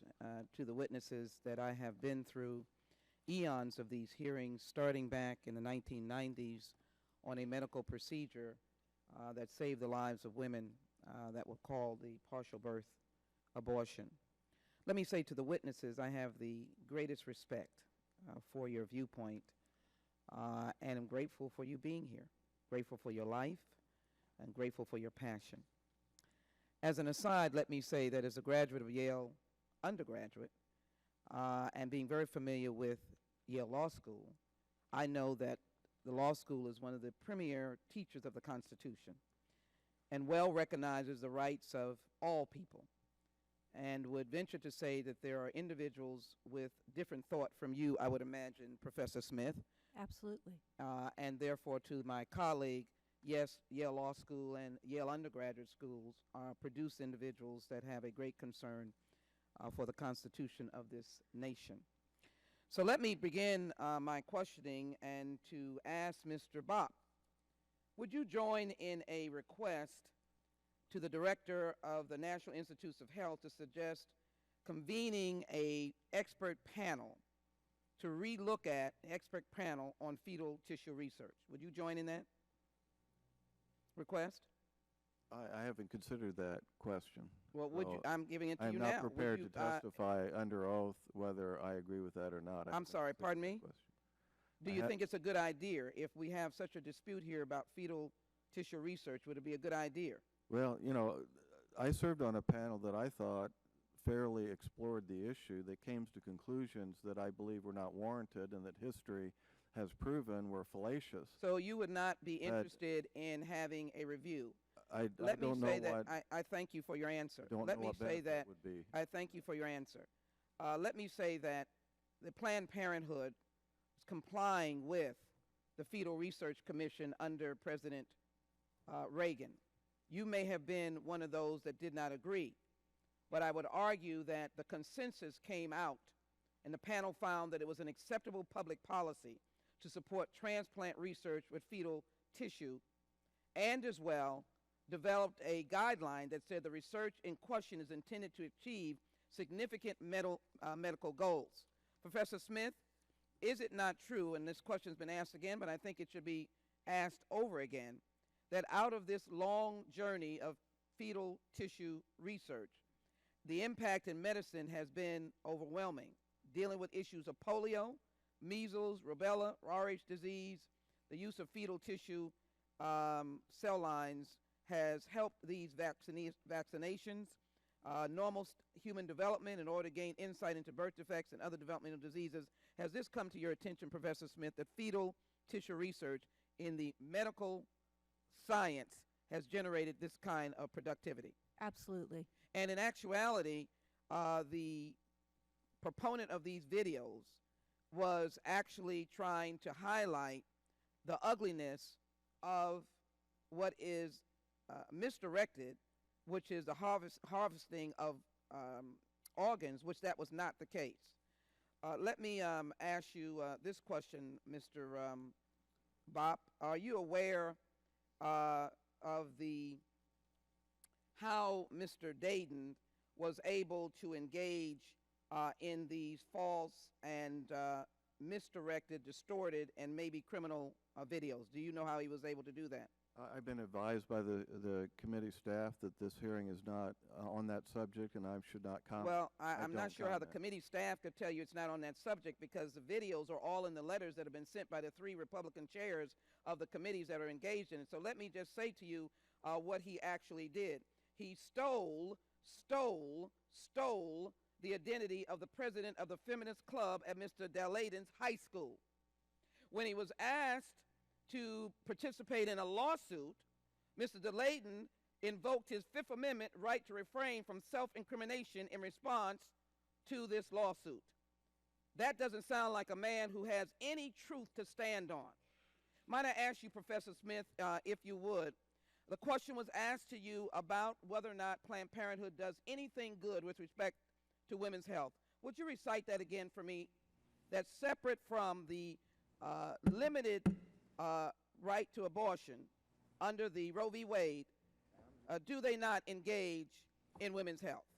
Absolutely. The services that are supported by the federal government include contraceptive services, wellness exams, cancer screenings, STI testing, and STD treatment. And Planned Parenthood serves millions of women. 1 in 5 women in this country has visited a Planned Parenthood clinic. It's a beloved institution, not just by me, but by most Americans, because it is one of the few accessible providers of excellent, high-quality care outside of the abortion area, in addition to the limited number of abortions they do. I would like regular order, I'd like please. to put into the record. I'd like to put into the record, and I'd ask that we not engage in this kind of member attack. I am putting into the record a state-by-state data that indicates that through the Planned Parenthood with respect to health and 2 million patients, 371,000 Pap tests, and 451,000 breast exams. This is cervical and breast cancer screenings by Planned Parenthood to young women to women who otherwise would not be able to afford it. I also ask unanimous consent for that to be submitted, and every member state is recorded here of helping these women get health care. Another I'd like to put into the record from the young women from URGE, Unite for Reproductive Gender Equity, who've indicated that young people are less likely to have insurance and have low-paying jobs. I'd like to submit this into the record. And finally, I'd like to submit into the record from the Congressional Research Service the definition of fetal tissue, what is fetal tissue research, and the amazing miracles that have come about to fetal tissue research. I am not here to push abortion. I'm here to push life and the respect for women and the Roe v. Wade legality of what we do under the Hyde Amendment, and I'm not here to defund Planned Parenthood that has now been presented by members of Congress, Regular order. members of Congress who really should be getting rid of sequester and not be stopping women from getting good health care. Please don't stop women from getting good health care. I am thankful for the chairman's generosity, and I thank him so very much, and I yield back my time. I thank the gentlelady, and I now recognize Mr. Issa for 5 minutes. Well, I'd sure like to have the time she yielded back. Thank you, Mr. Chairman. The gentlelady from Texas cited the Hyde Amendment, so I'd like to take a moment. I served on this committee and on Foreign Affairs with the late Henry Hyde, and I'd like to take a moment to create a perspective for just a moment for this hearing, because I think the hearing with Chairman Henry Hyde's portrait to your right, looking down, needs to be focused a little bit more on his legacy and a little bit less on what I hear perhaps on both sides of the aisle, where we're having a discussion perhaps beyond the scope of our jurisdiction and beyond the scope of what I think the chairman asked for.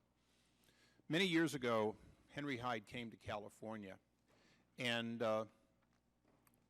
no surprise, he was well known for his pro-life position, and the California Right to Life group asked if they could meet with him. We were together for another reason, and he said sure. So he got together in a room of very strident pro-life advocates in California, and they asked him about overturning Roe, and they asked him about every issue that you might expect. And Henry, more eloquently than I ever could, redirected the conversation to why he was pro-life and why it was so essential that Congress take a position. And what he said, in my poor interpretation of Henry Hyde, was that a nation that does not provide respect for life is not a nation that he or anyone else could be proud of. That the life of the unborn and the concern for their welfare, the life of the newborn, the life of the infirmed, and the life of the elderly, all were issues which a civilized society had to promote, They had to promote it both publicly and privately. He never, as far as I know, supported broadly trying to reverse everything that was done, but he did stand for a question of, will we treat people with respect? And I bring that up before asking questions because the questions from what I've seen in these videos, however obtained, seems to have a question of, are these individuals, not the organization for a moment, these individuals, do they have a respect for the sanctity of life? These are more than organs. These were unborn who now are hopefully providing life to others so they may live, or research. It's legal. It's part of the process. But there is a question about whether an organization and its employees are as efficient as they should be, effective as they should be, as good as stewards of $500 million of our money, and whether or not their conduct is conduct that's inappropriate for this organization to further allow. And I'd like to leave it at that because I think the important thing for us to consider here today is, with our $500 million every year under any president, including President Bush for all 8 years of his, Planned Parenthood receives a large block of money, more than any other organization of its type. Other organizations, including clinics in my district, receive similar money for similar outreach to help women and families. These are funds that the Congress has decided with your taxpayer dollars that we will appropriate and deliver for this purpose. So, Mr. Bopp, I know your long history in the pro-life movement, but I'm going to ask you just one question. Assuming that this $500 million and other monies are going to be spent, shouldn't we make sure that they're spent to the best steward of that money for the most effective support of women's health? And shouldn't we take an interest in whether or not that organization and its employees are respectful and supportive of women's health and the quality of life for they and, in many cases, their children to be born, not just children not to be born? Thank you. Yes, I think that's a proper role of Congress. I mean, after all, there are hundreds, maybe thousands of providers out there who, if the $500 million was not given to Planned Parenthood, could receive those funds for these beneficial services that are not tainted by association with abortion, not tainted by their reckless practices in terms of procurement of fetal tissue. And you know, I think everybody would be a lot more comfortable with that resources would not be inadvertently diverted to support those activities, but and its association would be terminated. Thank you. Thank you, Mr. Chairman. And I thank the gentleman, and I now recognize the gentleman from Tennessee, Mr. Cohen, for 5 minutes. Thank you. Ms. Smith, can you tell us what you think was incorrect in the portrayal in the videos of Planned Parenthood's activities and the use of fetal tissue and the price thereof? Well, if I understand your question. I said Ms. Smith. Thank you, Mr. Oh, Bopp. I'm sorry. Yeah, I know you're getting older and you don't hear and you don't remember. You're right. Ms. Smith, thank you. So I apologize. it's hard for me to tell from the videos what is correct or incorrect because I don't know. I'm not familiar with Planned Parenthood's actual practices. I'm not a lawyer for Planned Parenthood. What I believe it happened, according to the forensic team of forensic experts and their report, is that the video is, things are edited out of context and made to look like they were actually negotiating, haggling, one of the members put it, about the price, which as if they were selling body parts. And I don't think that's true. I don't think they were selling fetal tissue. So Does the law allow them Yeah. to get reimbursed for the cost? absolutely, the law allows them to get reimbursed. So the discussion of money was about reimbursement costs. And in fact, even in the edited version, the official does say, I'm not, we're not in this for the profit, and I'll have to check and see what the reasonable costs are. I understand there were other statements that were edited out of that version that I haven't seen. Mr. Bopp, in his comments made on some of the videos, he said that they raise considerable concerns that infants are born alive after an induced abortion at Planned Parenthood and then killed to harvest their tissue. This would be a violation of federal law, I believe. What's your response to that, Ms. Smith? I didn't see any evidence of or hear anything about a violation of the Born Alive statute. If we're talking about pre-viable fetuses, I don't see any violation at all. And Mr. Bopp has raised concerns that fetal tissue research may be an incentive for women to obtain an abortion where she might otherwise be conflicted and not do so. Can you even make a comment on such a convoluted statement? Well, I know a number of women who've gone through the process of deciding whether to have an abortion, and fetal tissue donation doesn't seem to me to be something that would enter into their decision-making on that issue itself. So I can't imagine that that is happening. Also, I understand consent and the decision to make the abortion to be happening at a time separate from a discussion about whether, given the fact that one has decided to have an abortion, would one like to contribute to the enormous health and life-saving benefits that can come from fetal tissue. Those two decisions are being made separately.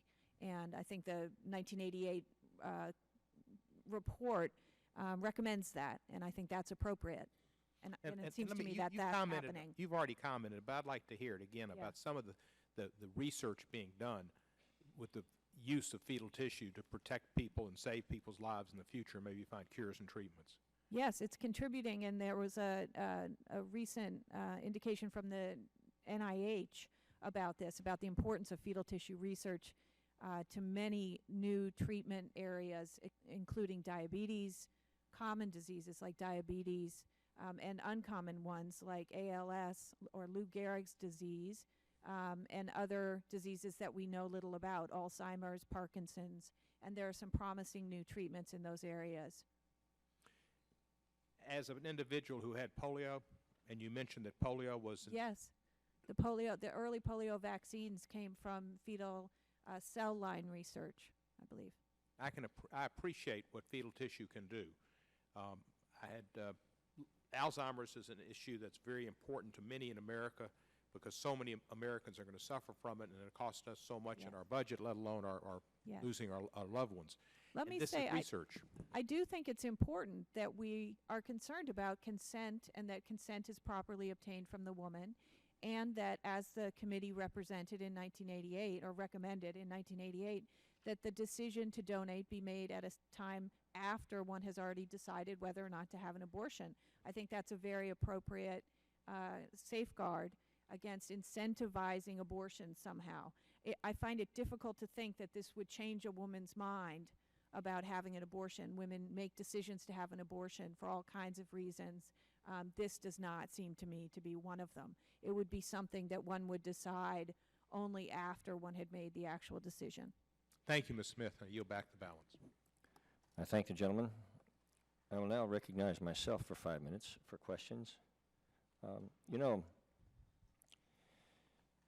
there's a lot of focus here by certain committee members related to just the fetal tissue portions of it as to the legality, or is it for sale, a lot of that. But you know, one thing that is pretty clear, if you look at the videos, you do see that these little body parts represented what once was a living, feeling human child.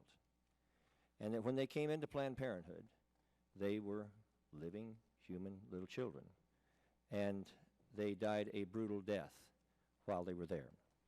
And we can't avoid that reality. With all of the subterfuge and the distortion and trying to do the bait and switch tactic, don't forget that these were once little babies that were killed at the hands of Planned Parenthood.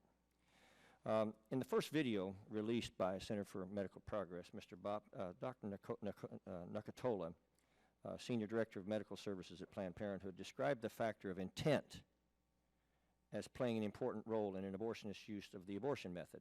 She said, quote, "The federal abortion ban is a law, and laws are up to interpretation. So there are some people who interpret it as intent. So if I say on day one, I do not intend to do this, what ultimately happens doesn't matter. Because I didn't intend to do this on day one, so I'm complying with the law." So I ask you two questions. First of all, do you believe Dr. Nakatola's reliance on intent, as she described it, represents a valid legal approach? And secondly, what would change if we had the Pain-Capable Unborn Child Protection Act on the books here at the moment?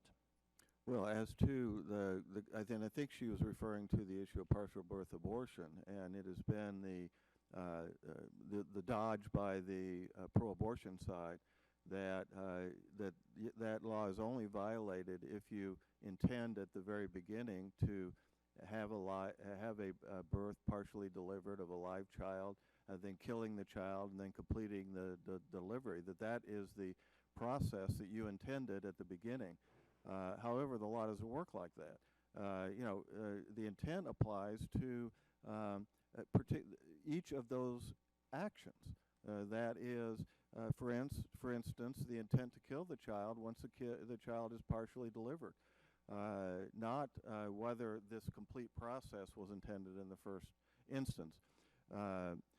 Secondly, the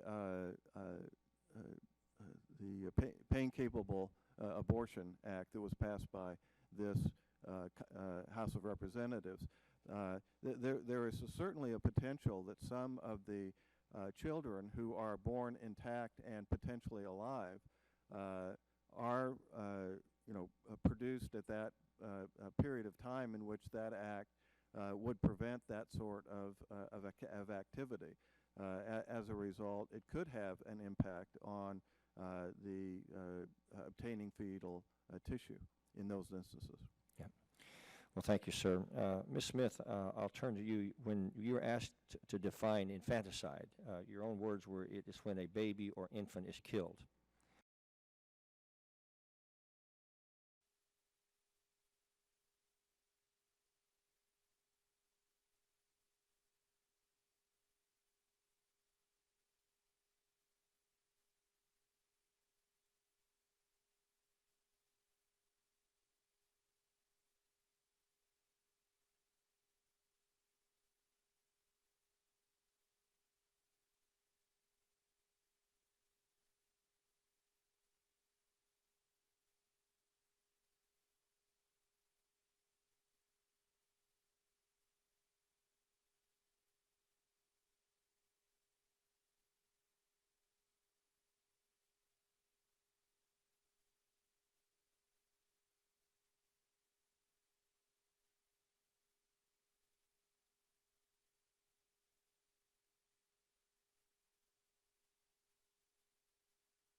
after they're born alive.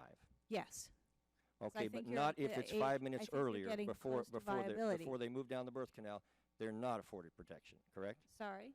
In other words, if they're born alive at 5 months, they deserve the protection, correct? That's what you just said. If they're a viable fetus, yes, No, absolutely. you didn't say that. You said that they should be protected if they're born alive. Now, if you changed your mind, that's fine. You can tell us. I didn't change my mind. I think you're confusing me. So if it's born alive and you have a viable fetus, they deserve protection, and they are, yes, they are protected. But if and they're we're born for alive the and Born somebody Alive says Infant Protection somebody Act, they arbitrarily were says they're already not protected. viable, then they're not protectable. If they're not viable, they will not survive. And so whether you have a federal law to call 911 or not, I don't think will protect them. Well, how do you know if it's viable without medical professionals? I mean, how do you know it's what is? Well, I'm what not is, a doctor, but doctors know. So, but what how you're to saying is that the evaluate child that's born viability. alive then is subject to whatever the doctor says. Well, this child's viable, this child's not. So we'll decide to let this one live, or we will transfer this one for medical care, but not this one. Well, some See, that's fetuses are the viable and some the fetuses are schizophrenia not. of all of this, Mrs. Smith. Is it I Miss think Smith? you should I'm be sorry. asking a doctor the questions about how to determine viability, first Well, of all. but I've my given question the to you, legal my question definition. to you was, if the child is born alive at 5 months, should they be protected? And you're having a difficulty answering that question, and I understand. I would have a Well, because difficulty in your 5 position months, too. I'm not sure how many weeks that is, and also it depends on whether the fetus is viable. Right. Some fetuses are never Whether they're viable. alive or not is not the issue. It's whether they're viable. I understand. I would like to understand. Some fetuses never are viable. At 30 weeks, they cannot have a brain. They're not viable. They're not going to live. Would you provide aid and comfort? Yes, I think you do. But that fetus is going to die. Provide appropriate and reasonable care. Yes, That's what we should do. yes. All right. With that, I will now yield to Mr. King for 5 minutes. Apologize. I'll recognize Mr. Johnson for 5 minutes. Well, thank you, Mr. Chairman. This hearing is has all of the hallmarks of a third world, fourth-rate nation show trial.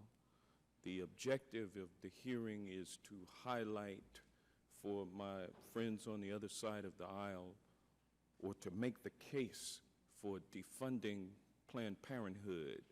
The reason being, or the stated reason that they give, that you know, it's an abortion provider, and it's got horrific things that it does to effectuate abortions, and so therefore we should have a defunding of Planned Parenthood. That's what this hearing is all about.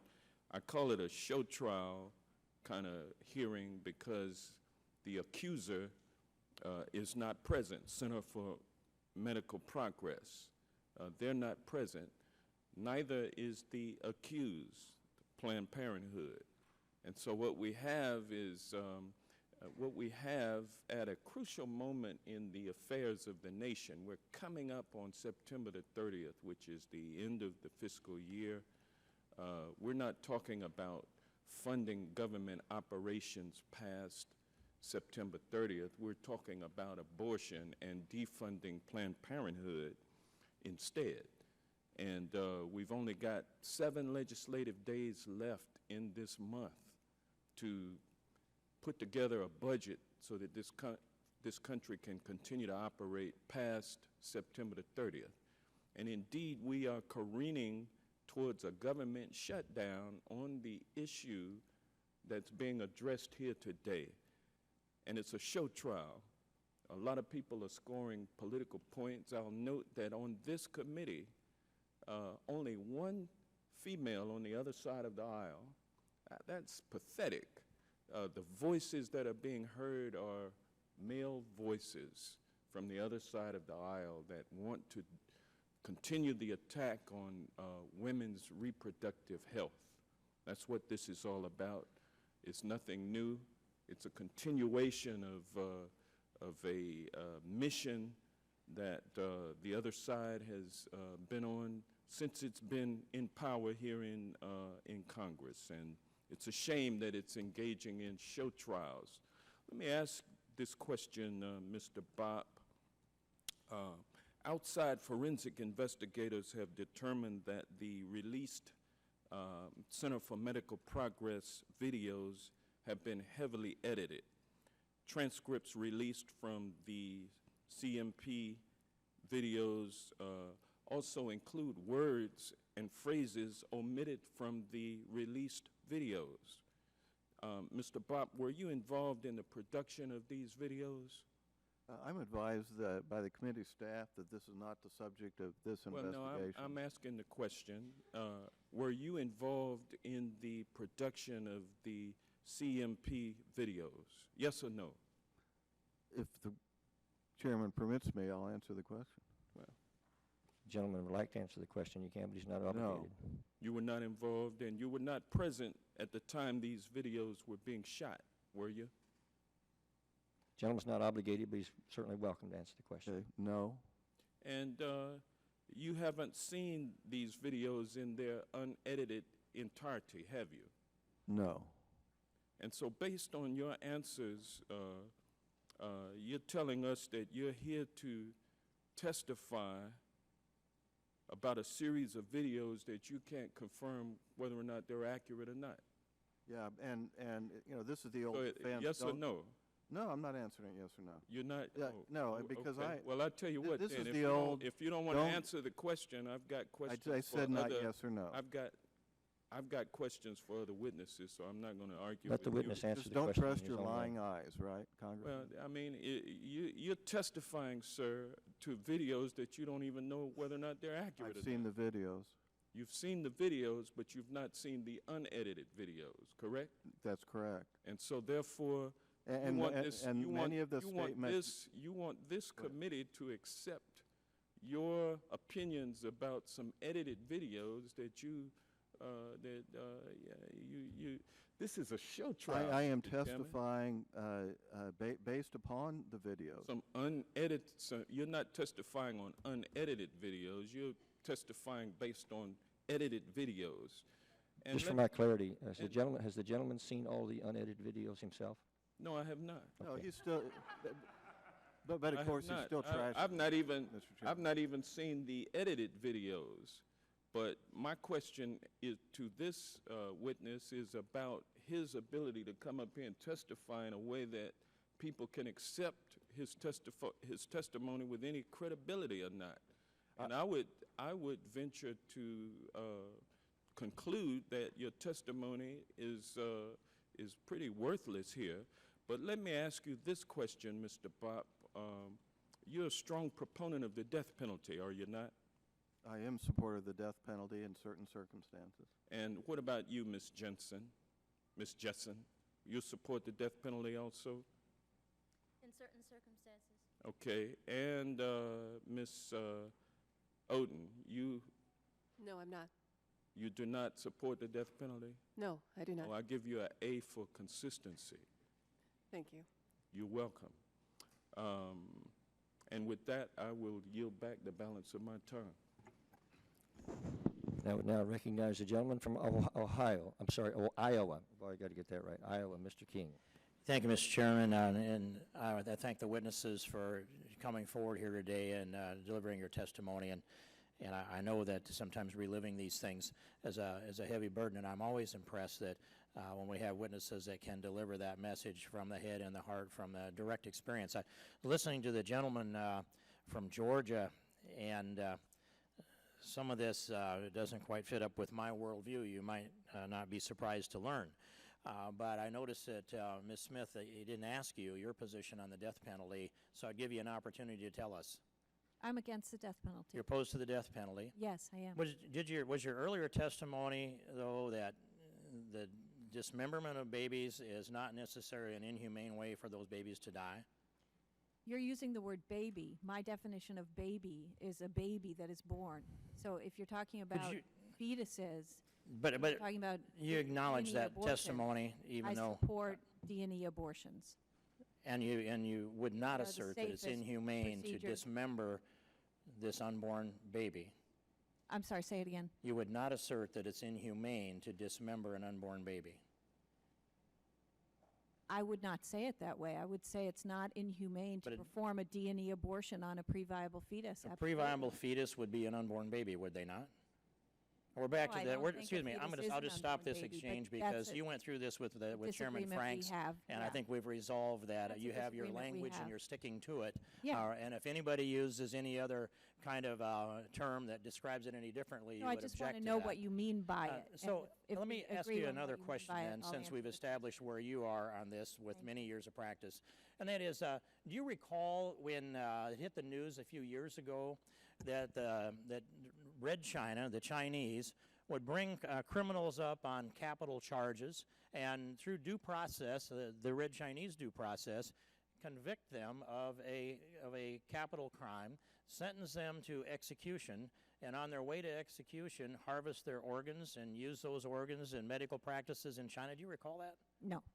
Well, it happened. I believe you, but I Okay. I was not. It does happen, and I recall that America was appalled by the idea that a heartless, barbaric civilization like the Red Chinese would sentence someone to death under their version of due process, roll them through the operating room on the gurney, and harvest their organs, their kidneys, their hearts, their livers, their pancreas, whatever it is that they thought they could utilize at the time, and that was I'll say the harvest of the execution. We were appalled at the immorality of executing someone and harvesting their organs. Does that appall you, Ms. Smith? Yes, absolutely. Yeah. I thought it might, and it appalls me. But I wonder glad what the we agree. Chinese might think of the United States of America to be borrowing $500 million from the Chinese, send that money over to Planned Parenthood, that money that gets flowed through their system ends up being utilized however Planned Parenthood decides, but we're helping to fund an organization that is dismembering babies, harvesting their organs, and selling those organs on the market, and we heard them negotiating for the price on the market, along with the methodologies that would be used in order to harvest more organs. Now, I wonder, and I'd ask you, what do you think the Chinese think of us if we are critical of them for harvesting organs from someone who has gone through due process and sentenced to death? I have no idea what the Chinese think of us, but I do think that the Supreme Court got it right when it recognized that the state has an interest in the developing and potential life of the fetus. I would agree it with grows that, and with my clock is time. running, so I appreciate you saying so. And I turn to Mr. Bopp and ask you that same question, Mr. Bopp. Would you care to have you heard of the practice in China of harvesting organs? Have you philosophically compared the two methodologies and what the Chinese might think of us? You know, yes, I'm familiar with those allegations, and of course the Chinese are using the same utilitarian calculus that the abortion advocates here are using to justify the abuses that have been documented regarding collection of fetal tissue. Such as Professor Smith, well, the person's not viable, so therefore you can kill it at will. Well, the prisoner convicted of a capital punishment on the way to being executed is clearly not viable. And viable means the ability to long-term survival. So in their calculus, the way they treat human beings or don't respect human beings, then it would be perfectly appropriate to do what the Chinese are doing. If I could just tie this loop together, Mr. Chairman, is this that the United States is at least the United States is virtually borrowing $500 million from China and funneling that money through to Planned Parenthood. The fungible budget of Planned Parenthood, I will say, is being used to commit abortions that are dismembering babies and selling their organs on the open market by the evidence we've seen before our very eyes. I don't need an investigation to understand what's going on here. I hold those truths to be self-evident when I saw the video. And so this Congress, we're informing the public by this hearing, but the Justice Department needs to investigate and act. And if they see what I've seen by watching the videos, I believe that brings about prosecutions and eventually convictions. And I call upon the Justice Department, do your job. You've testified here before this committee that you're an independent branch of the government that is not directed by the President. The President stood on the floor of the Illinois State Senate and said a woman who wants an abortion has a right to a dead baby. I'm saying there's nobody in this United States of America that should be compelled to pay taxes that are going to pay the interest on the debt to China so that something like this can't happen. Thank you, Mr. Chairman, and I yield back. And I thank the gentleman, and I would now recognize Ms. Chu for 5 minutes. Mr. Chair, I'm outraged by the sensational nature of this hearing that makes no pretense of being fair or impartial. And I'm outraged by the accusations made against an organization that serves millions of women in our country. In fact, 1 in 5 American women visit a Planned Parenthood center for health care at some point in their lives. For some, it's the only place that they can turn to for even the most basic of care. When our economy fell into tough times a few years ago, women, especially low-income women, turned to Planned Parenthood for affordable and dependable primary care services. They fill a vital gap that community health centers can't fill by themselves. The local affiliate in my district, Planned Parenthood Pasadena and San Gabriel Valley, was one of the targets of these videos. The Center for Medical Progress tried to discredit them with their heavily edited videos. These 5 short videos, the ones that have been released by CMP, have at least 47 splices where content is edited out, but the conversation appears to be seamless. Critical context is omitted, including Planned Parenthood staff members repeatedly saying that there is no profit from tissue donation and should not be, that tissue donation programs must follow the law, and that substantial changes to medical procedures would not occur. And we know from the longer version of the first video that Dr. Nukutola said at least 10 times that Planned Parenthood affiliates do not profit from fetal tissue donation, making statements such as, affiliates are not looking to make money by doing this, they're looking to serve their patients and just make it not impact their bottom line. Yet none of the highly relevant and exculpatory passages were included in the edited versions excerpts that CMP initially released to the national media.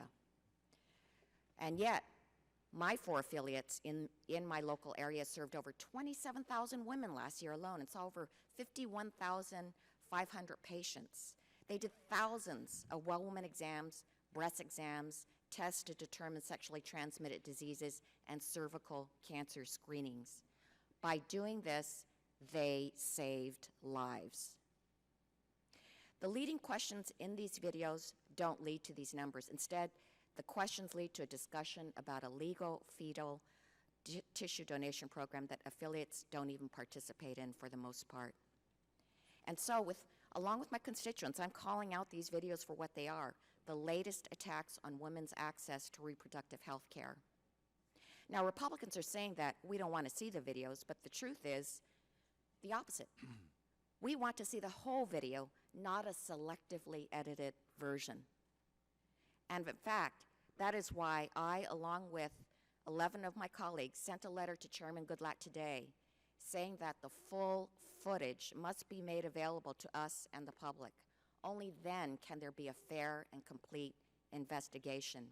And in fact, without the full unedited source footage, it is impossible for there to be a thorough and transparent congressional investigation. And so, Professor Smith, yes, if videos like these have any evidentiary value? In other words, should we rely on these videos in our own investigations? And do you believe that the public would benefit from CMP releasing the full footage? Absolutely. I think CMP should be required to release the full footage. The edited versions would not have evidentiary value precisely for the reasons you've stated, because words are taken out of context and placed over each other out of time. The way sometimes world leaders are made to appear to be singing pop songs, it's that kind of technique that's used on the internet quite often, and it's used here in these videos, and it's just as unreliable. And Professor Smith, you talked about that research panel that determined the ethics of fetal tissue donation, that 21 people were appointed to this commission and supported the idea of fetal research. Can you speak about some of the safeguards that the commission and lawmakers put in place to ensure no wrongdoing, and do you believe these safeguards are working? Yes, I do. As far as I can tell, the safeguards appear to be working. The fetal tissue is not allowed to be sold. Women are consented to the abortion separately from the consent to donate tissue, so the incentives for the main actors in these situations are not, it's not pushing abortion in any way, it's not manipulating people or coercing their choice, and those are all the things and factors that I would hope would be in place. To the extent the committee continues to have concerns about that and the public continues to have concerns about whether this is being implemented properly, I think the appropriate response is another commission to address the issues and to investigate the issue. Thank you. Mr. Chair, I would like to enter into the record 2 letters. The first is a letter from 11 Latino organizations in support of Planned Parenthood of America. The second is a letter from Planned Parenthood to the National Institutes of Health on fetal tissue donation and medical research. Without objection. Mr. Chairman, a parliamentary inquiry. This gentleman states his inquiry. Mr. Chairman, I'd like to know whether or not the majority is currently in possession of the unedited videos that are at issue in this hearing. I was going to address that.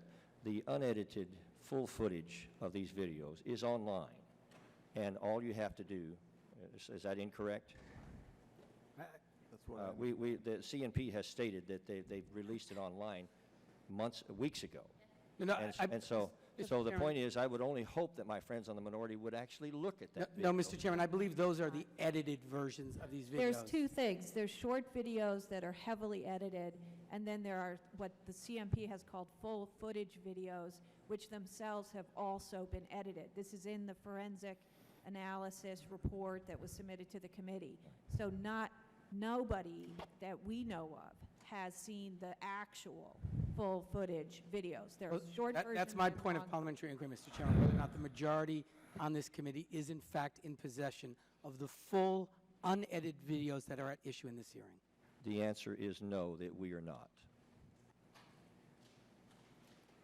But I would suggest to you that we're in possession of enough of it to indicate that living, human, viable babies are being murdered at Planned Parenthood and their body parts are being harvested. Point of We have parliamentary sufficient inquiry, Mr. capability Chairman. There. Point of parliamentary inquiry. One more. Has the majority received videos from this organization?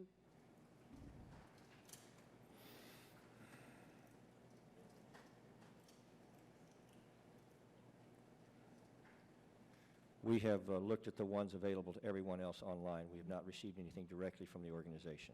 Point of parliamentary inquiry. Has the I'm gonna move on, majority sir. communicated with this organization and sought copies of unedited versions of these videos?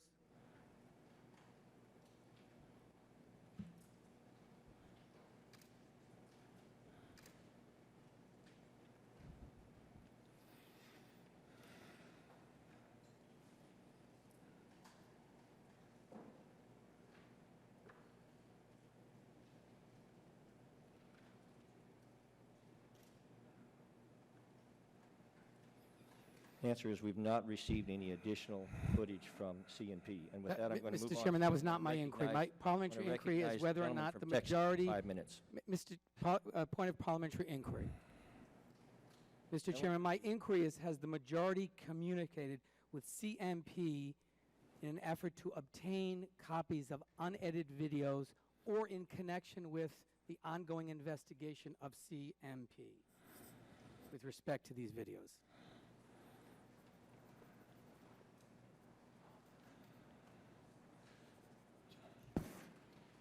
They're not in committee records at this time. And we've made no formal request for that. Thank you, Mr. Chairman. And with that, I'll recognize the gentleman from Texas for 5 minutes for his questions. Thank the chairman. It seems to me this hearing is not whether there is a crime that's been committed or not. That is I think, a decision for the Department of Justice to determine later, even though my friend from Georgia acted as that defense lawyer defending someone that hasn't been charged in his entire questioning. The issue is whether or not taxpayers should fund Planned Parenthood.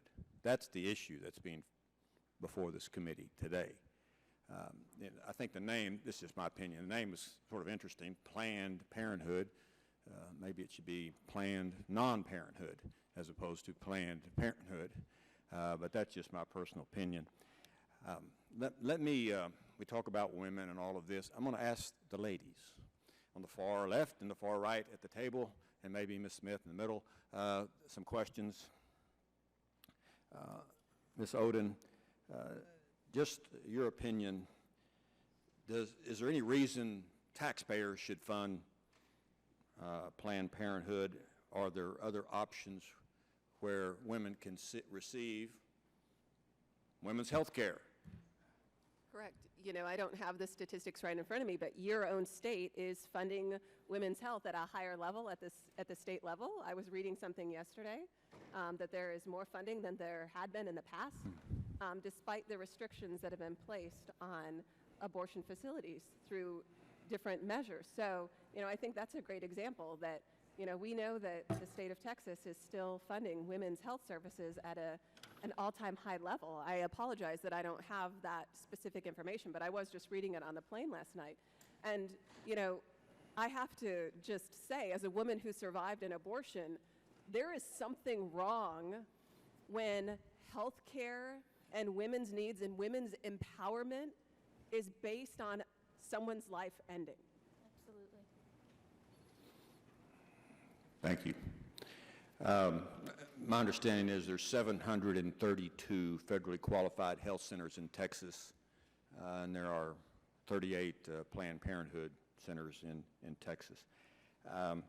The issue about the videos and was it edited and was it not edited, it seems to be the discussion in Congress on multiple things.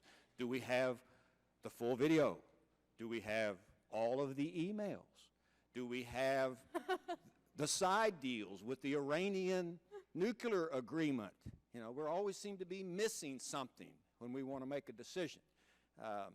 And here we are wanting the full videos. I think that'll all play out. But the issue is whether or not there should be federal funds for Planned Non-Parenthood. Ms. Jessen, is it Jessen? Yes.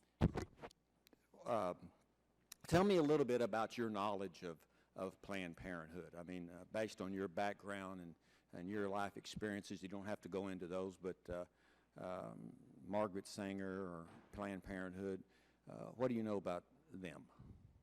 Well, my biological mother went to a Planned Parenthood, and they advised her to have a saline abortion. So Planned Parenthood has had an enormous impact on my life. I have the gift of cerebral palsy as a direct result of a lack of oxygen to my brain from that procedure.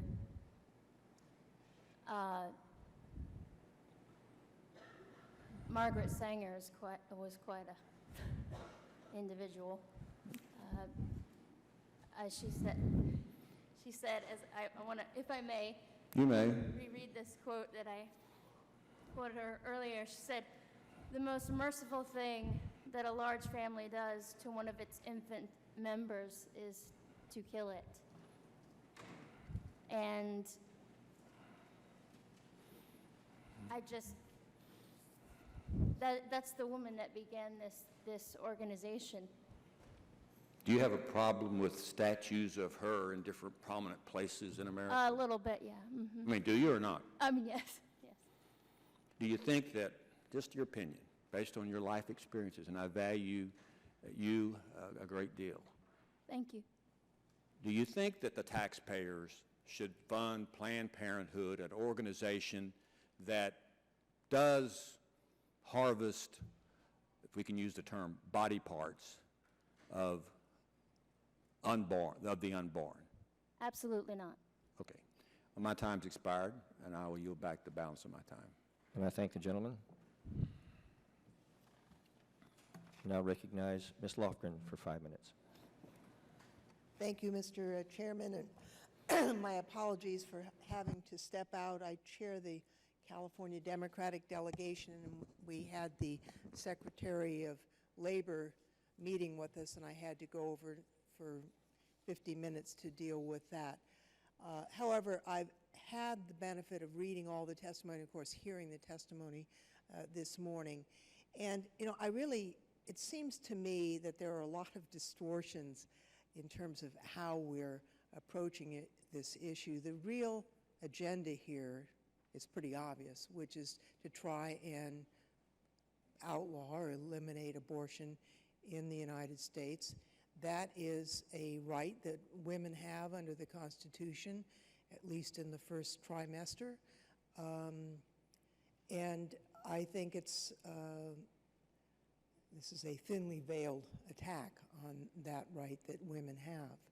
Now, Ms. Smith, you are at the law school, you've analyzed all of this stuff.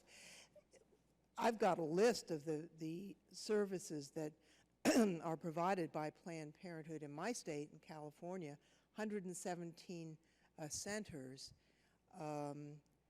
just over 800,000 patients that could not be absorbed by the other clinics at all.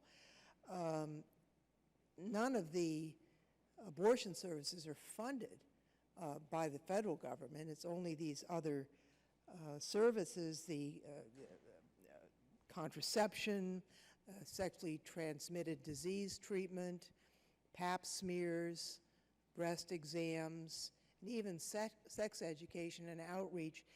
I'm just wondering what the impact would be, if you've had a chance to look at California's impact, if these centers were defunded, what would happen to their patients? Thank you for the question. Yeah, I don't have the exact numbers, but what I know is that, and I think this is the terrible irony of this hearing and this idea of defunding Planned Parenthood, is that if you defund the important non-abortion related services that the government funds around this country, including in California, what would end up happening is there would be a significant increase in the number of unintended pregnancies and therefore also an increase in the number of abortions that would occur. Now that's just the impact on abortion rates alone. We are also talking about the ability of women, particularly low-income women, to obtain high-quality services that simply cannot be absorbed by state community health centers, has been suggested. We're talking about wellness exams, cancer screenings, pap smears, STD testing, all kinds of services. So Planned Parenthood has become so popular not because it provides abortions, but because it provides a wide range of services that women and men need to stay healthy. And it does so at reasonable costs and with very high quality. And that's why I support Planned Parenthood, and that's why a vast majority of the American people do as well. Well, in my community, Planned Parenthood not only provides birth control and cancer screening and the like, but they provide pediatric care. You know, it's whole family. It's not just women coming in, it's women and their children that are getting immunizations and getting, you know, yes, and in fact, that's pediatric care. An important point, which is that the name Planned Parenthood, I would disagree with the member before.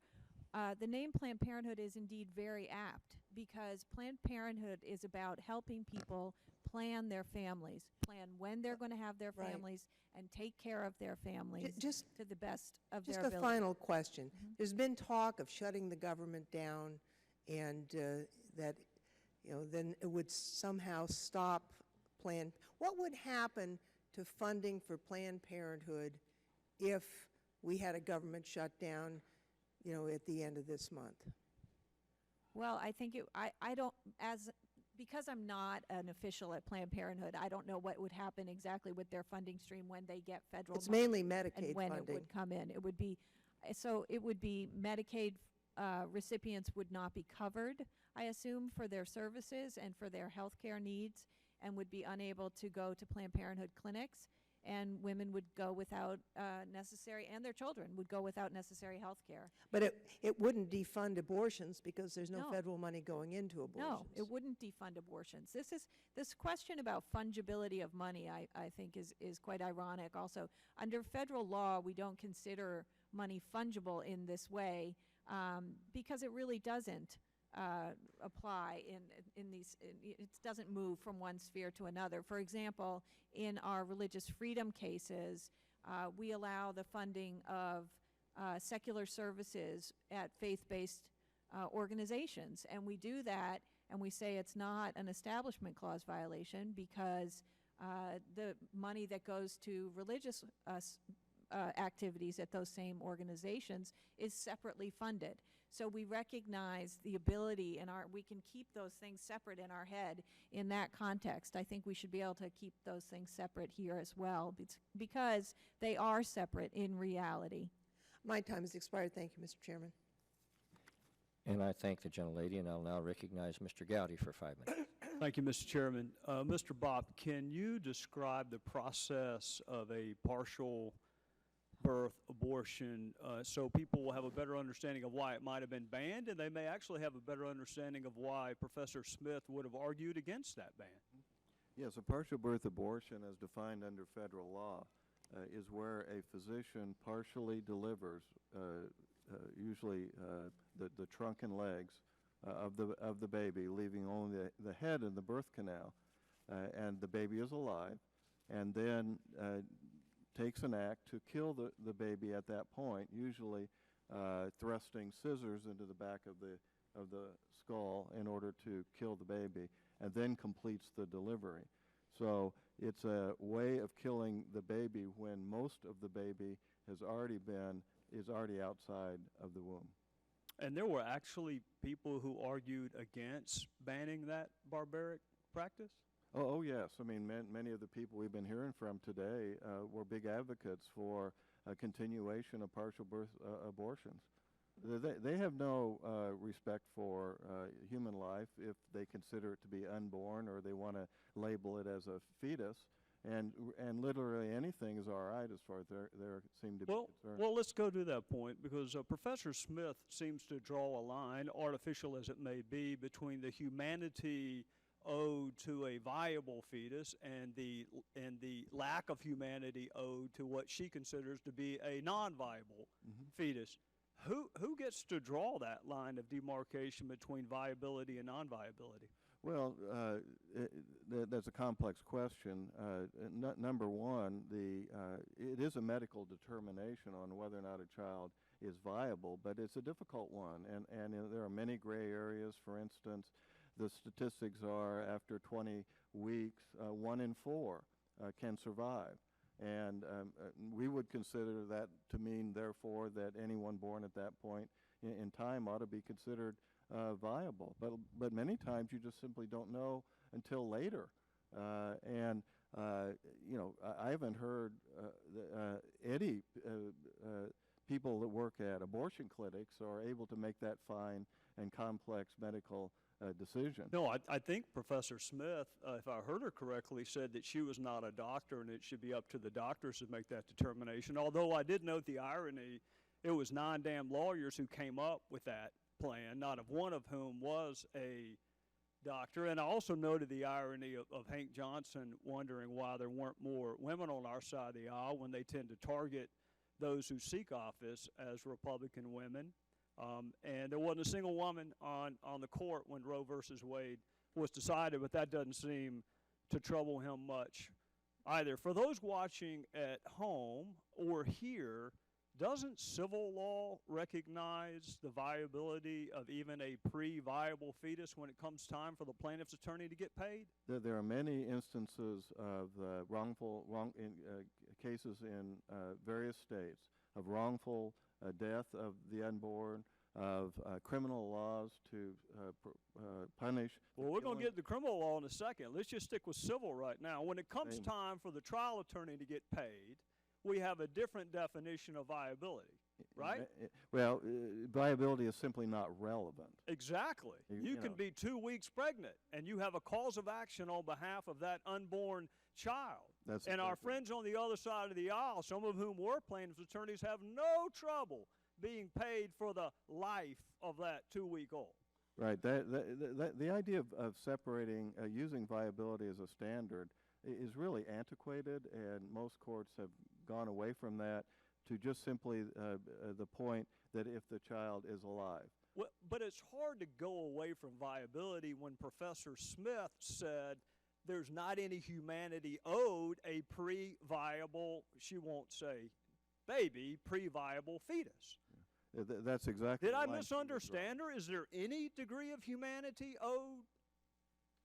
Well, I mean, you've been sitting beside her all morning. Did I miss something? Is there something outside the bounds of decency that we really won't allow as long as the fetus is pre-viable? Well, as I understand her testimony, if the a born alive infant is considered to be not viable, then we have a free fire zone. We can do whatever we want. We can kill the life at will, harvest their tissues, whatever the case may be.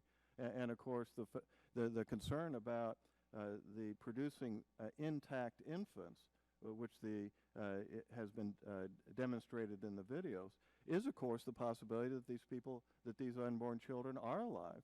And there's even evidence that one of the intact babies born alive had a beating heart, which is a definition of being alive. Which is why the videos are relevant to our conversation about partial birth abortion. Mr. Chairman, I'm out of time. I just have two really quick questions for Ms. Smith, which she can answer with a yes or no. Ms. Smith, if we were to double the amount of money available to the providers but give it to someone not named Planned Parenthood, would you be okay with that? I would have to know who it was going to and whether they were quality. Anyone not named Planned Parenthood. Not anyone, no. Anyone who's qualified to provide services. If they provide high-quality services to low-income people in the same way that Planned Parenthood does, frankly, yes. I don't So have any you're okay with us interest. defunding Planned Parenthood as long as the money goes somewhere where it can do the most amount of good for the same group of people? Yes. You're okay with Congress defunding Planned Parenthood? Not in the current environment where there is no one able And if to there pick were, that would you what. be okay with If it? there were, yeah, it would be a different world, and yes, then you could fund that organization. So if we can identify those service services. providers that meet that same quality of care, not named Planned Parenthood, you'll support the Republicans in defunding Planned Parenthood. I don't know that you and I will agree on who those people are, and I would have to know. Well, how about who we they start? are. How But about we just try? How about why don't we do theoretically, that? If you're asking me a hypothetical question, there was Yeah, I'll double the money as long as that it has- doesn't go to the folks who donate money to Democrats' Planned Parenthood. We'll double the What amount of about- money available as long as it doesn't go to Planned Parenthood. How's that? as long as it doesn't go to Planned Parenthood. Planned Parenthood today is the institution that provides the best, highest quality care to women in this country, across this nation, in cities, in low-income areas where these services are unavailable to them. They're also the otherwise. target of videos that are barbaric And and, they- heinous and subhuman. They're- So as long as we can get that same level of care and They do it through an provide entity not abortions named as Planned a Parenthood, very small part of their services, and this is why you oppose them, and that is the only reason you oppose them. you have They no didn't- idea why. I was voting to defund Planned Parenthood, with all due respect, Professor, before the videos ever showed up. I wasn't talking about the videos. Well, I don't think we know each other well enough for you to Probably assign a not. motive to what I'm doing. I think don't- vice don't think. versa, and I vice don't think. versa. Thank I'd the yield gentleman. back. Thank the gentleman. Just to clarify, Ms. Smith, you said earlier that in order to determine whether an unborn child is viable, one would need to ask a doctor.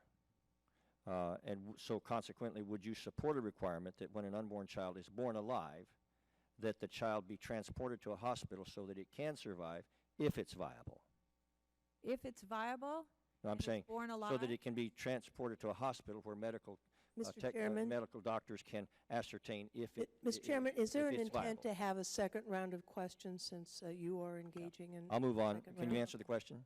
I would have to see the bill, so I'm not prepared Right. to support or not support. All right, now recognize.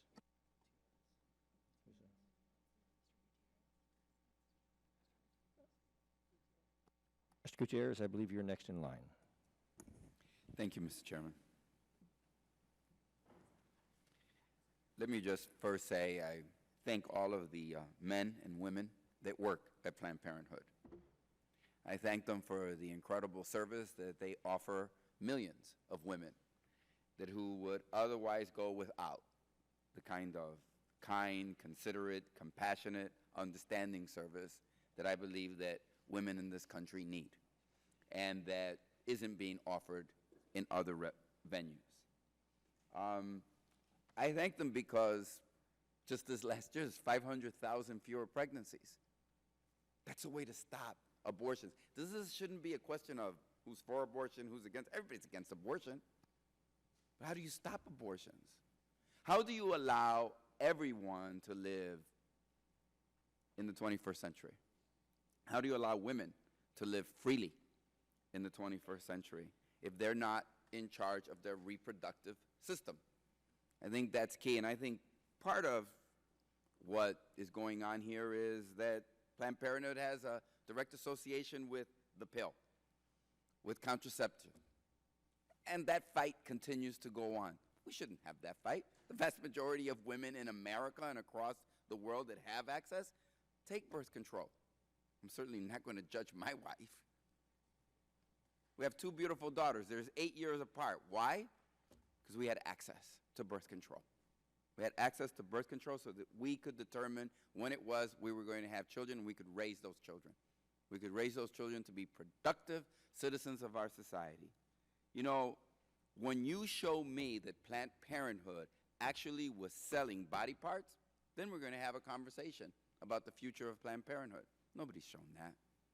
And let's make it very, very clear. Medical advances in vaccines for polio, measles, rubella, vaccines against drugs, neurological disorders, immune deficiency, cancer, Parkinson's. We need to continue to have medical research. And part of that medical research is because there is the ability to access the fetal tissues. And that there isn't profitability in it, and nobody's shown there's profitability in it. But there needs to be a way that we have medical research in this country. And so I just want to say thank you to all of the women and the men and all of those that labor in our healthcare delivery system across this country, and especially those who would provide that to women. 80% of the clients receive birth control services. That's 516,000 unintended pregnancies annually. I want you to think about that. And I want you to think about the estimated 1 out of 5 women in the United States has visited a Planned Parenthood health center at least once in her life. 20% of the women in this country. Of course, some people don't want them to visit there anymore. And I also want to talk just a little bit about the fact that, you know, as much as we try to have universal health care, we still don't have universal health care, unfortunately, in this country. And so I just want to talk just a little bit. It isn't about being, I'm not for abortion. Do I honk if I see a sign that says honk if you're for choice? Yeah, I do honk. We've been very lucky and very fortunate in my family and in my own personal experience, even when we were pretty poor, to have access to health care for my wife, because there were people out there that were giving that kind of access. And I want to end not by trying to have it, I mean, to kind of say that we're for Planned Parenthood because we receive money. I think it's a little just under the belt. This is really about women and about what's the law. So just 2 last points. There seems to be a question here of morality. And I just want to say that, look, when you have members of the House of Representatives proposing DOMA that have been divorced 4 times, I think we might want to question their knowledge or their sincerity about marriage.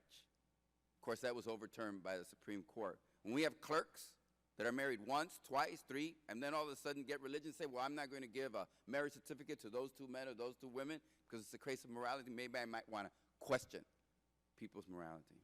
But in the end, what you cannot question is this congressman's right to defend his 2 daughters' rights. I raised them, I gave them the best I could, and I trust them. And I'm going to protect their right and the right of every other woman to make decisions about their reproductive systems with their conscience. I raised them, I gave them the best values and the best I could do, and I need to respect them now. And I just wish that in this society, we would have a system that respected all women and the kinds of decisions that they have to make every day. Every day they have to make decisions. And I don't think we're in a position to judge them. And I'm certainly not going to allow others to promote legislation or to promote situations that put that in jeopardy. Thank you so much, Mr. Chairman.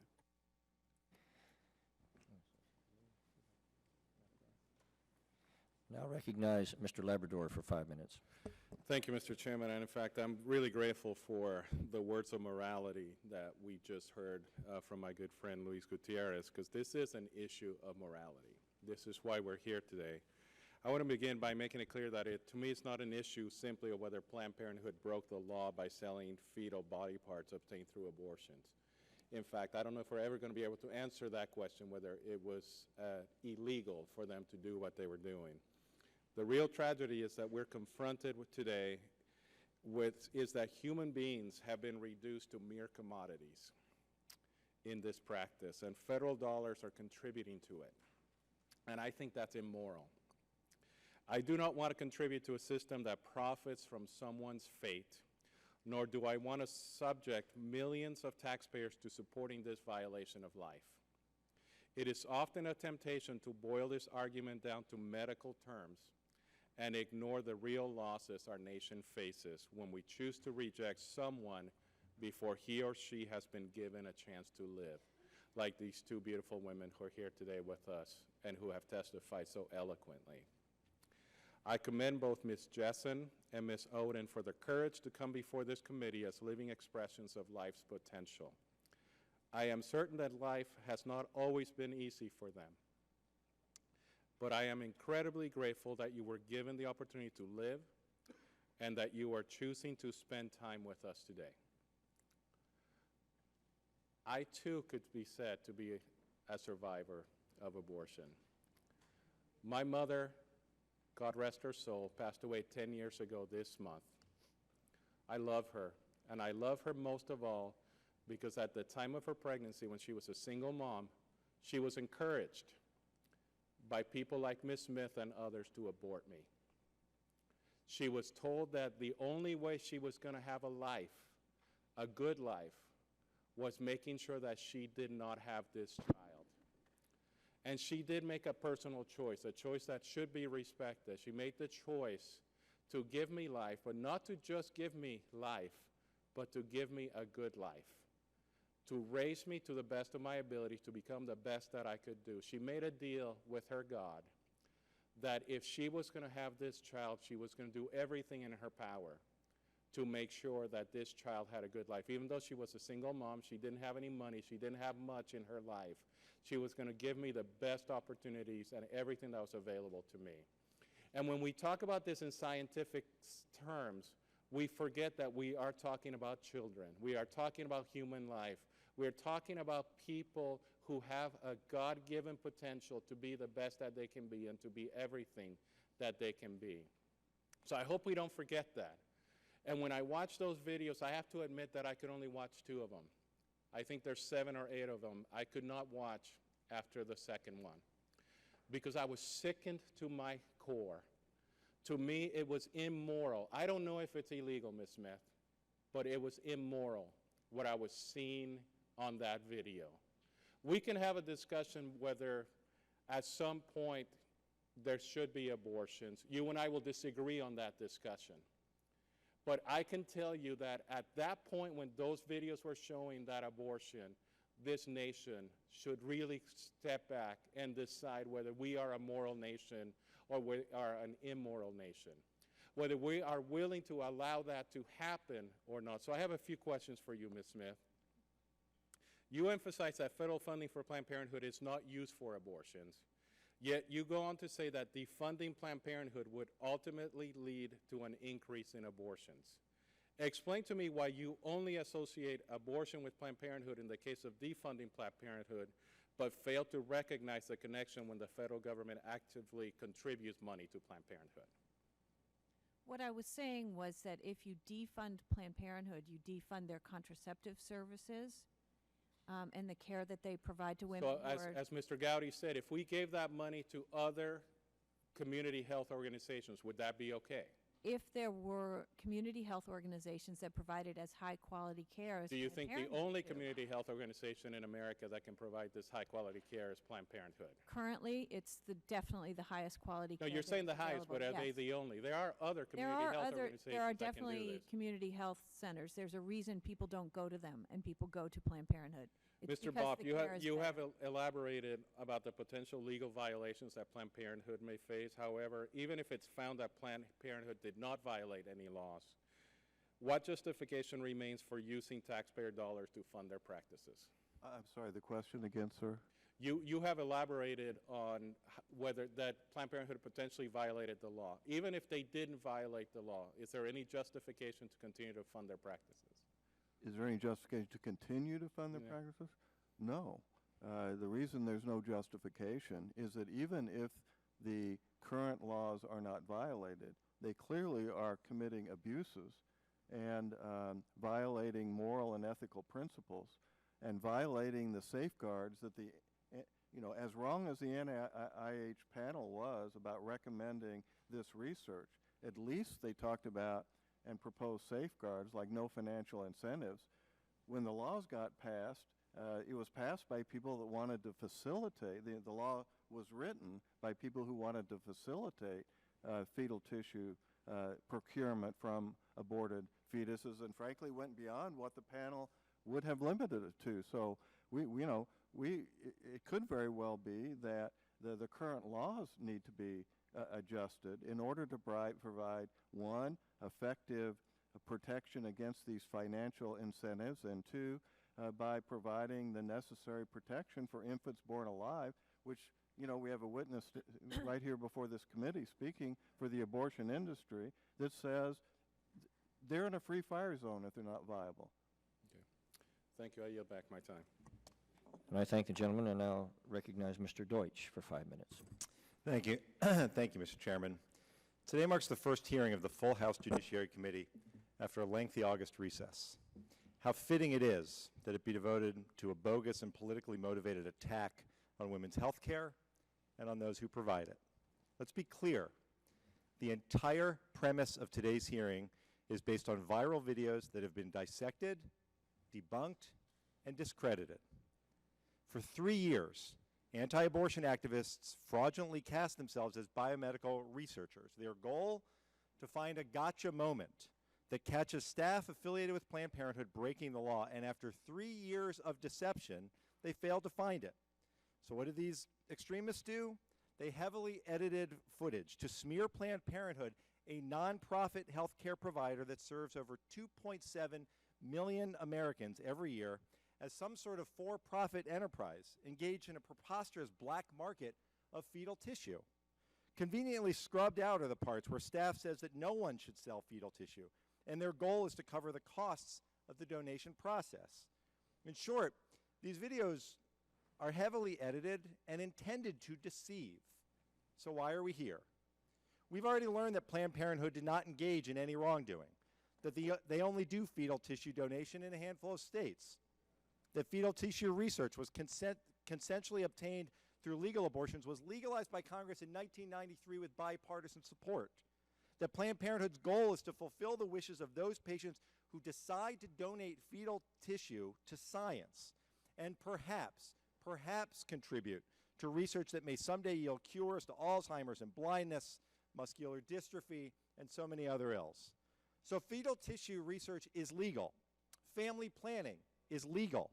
And as much as some of our witnesses today like to pretend otherwise, abortion is legal. Yet here we are. This deception has led Congress to hold the first of apparently several hearings.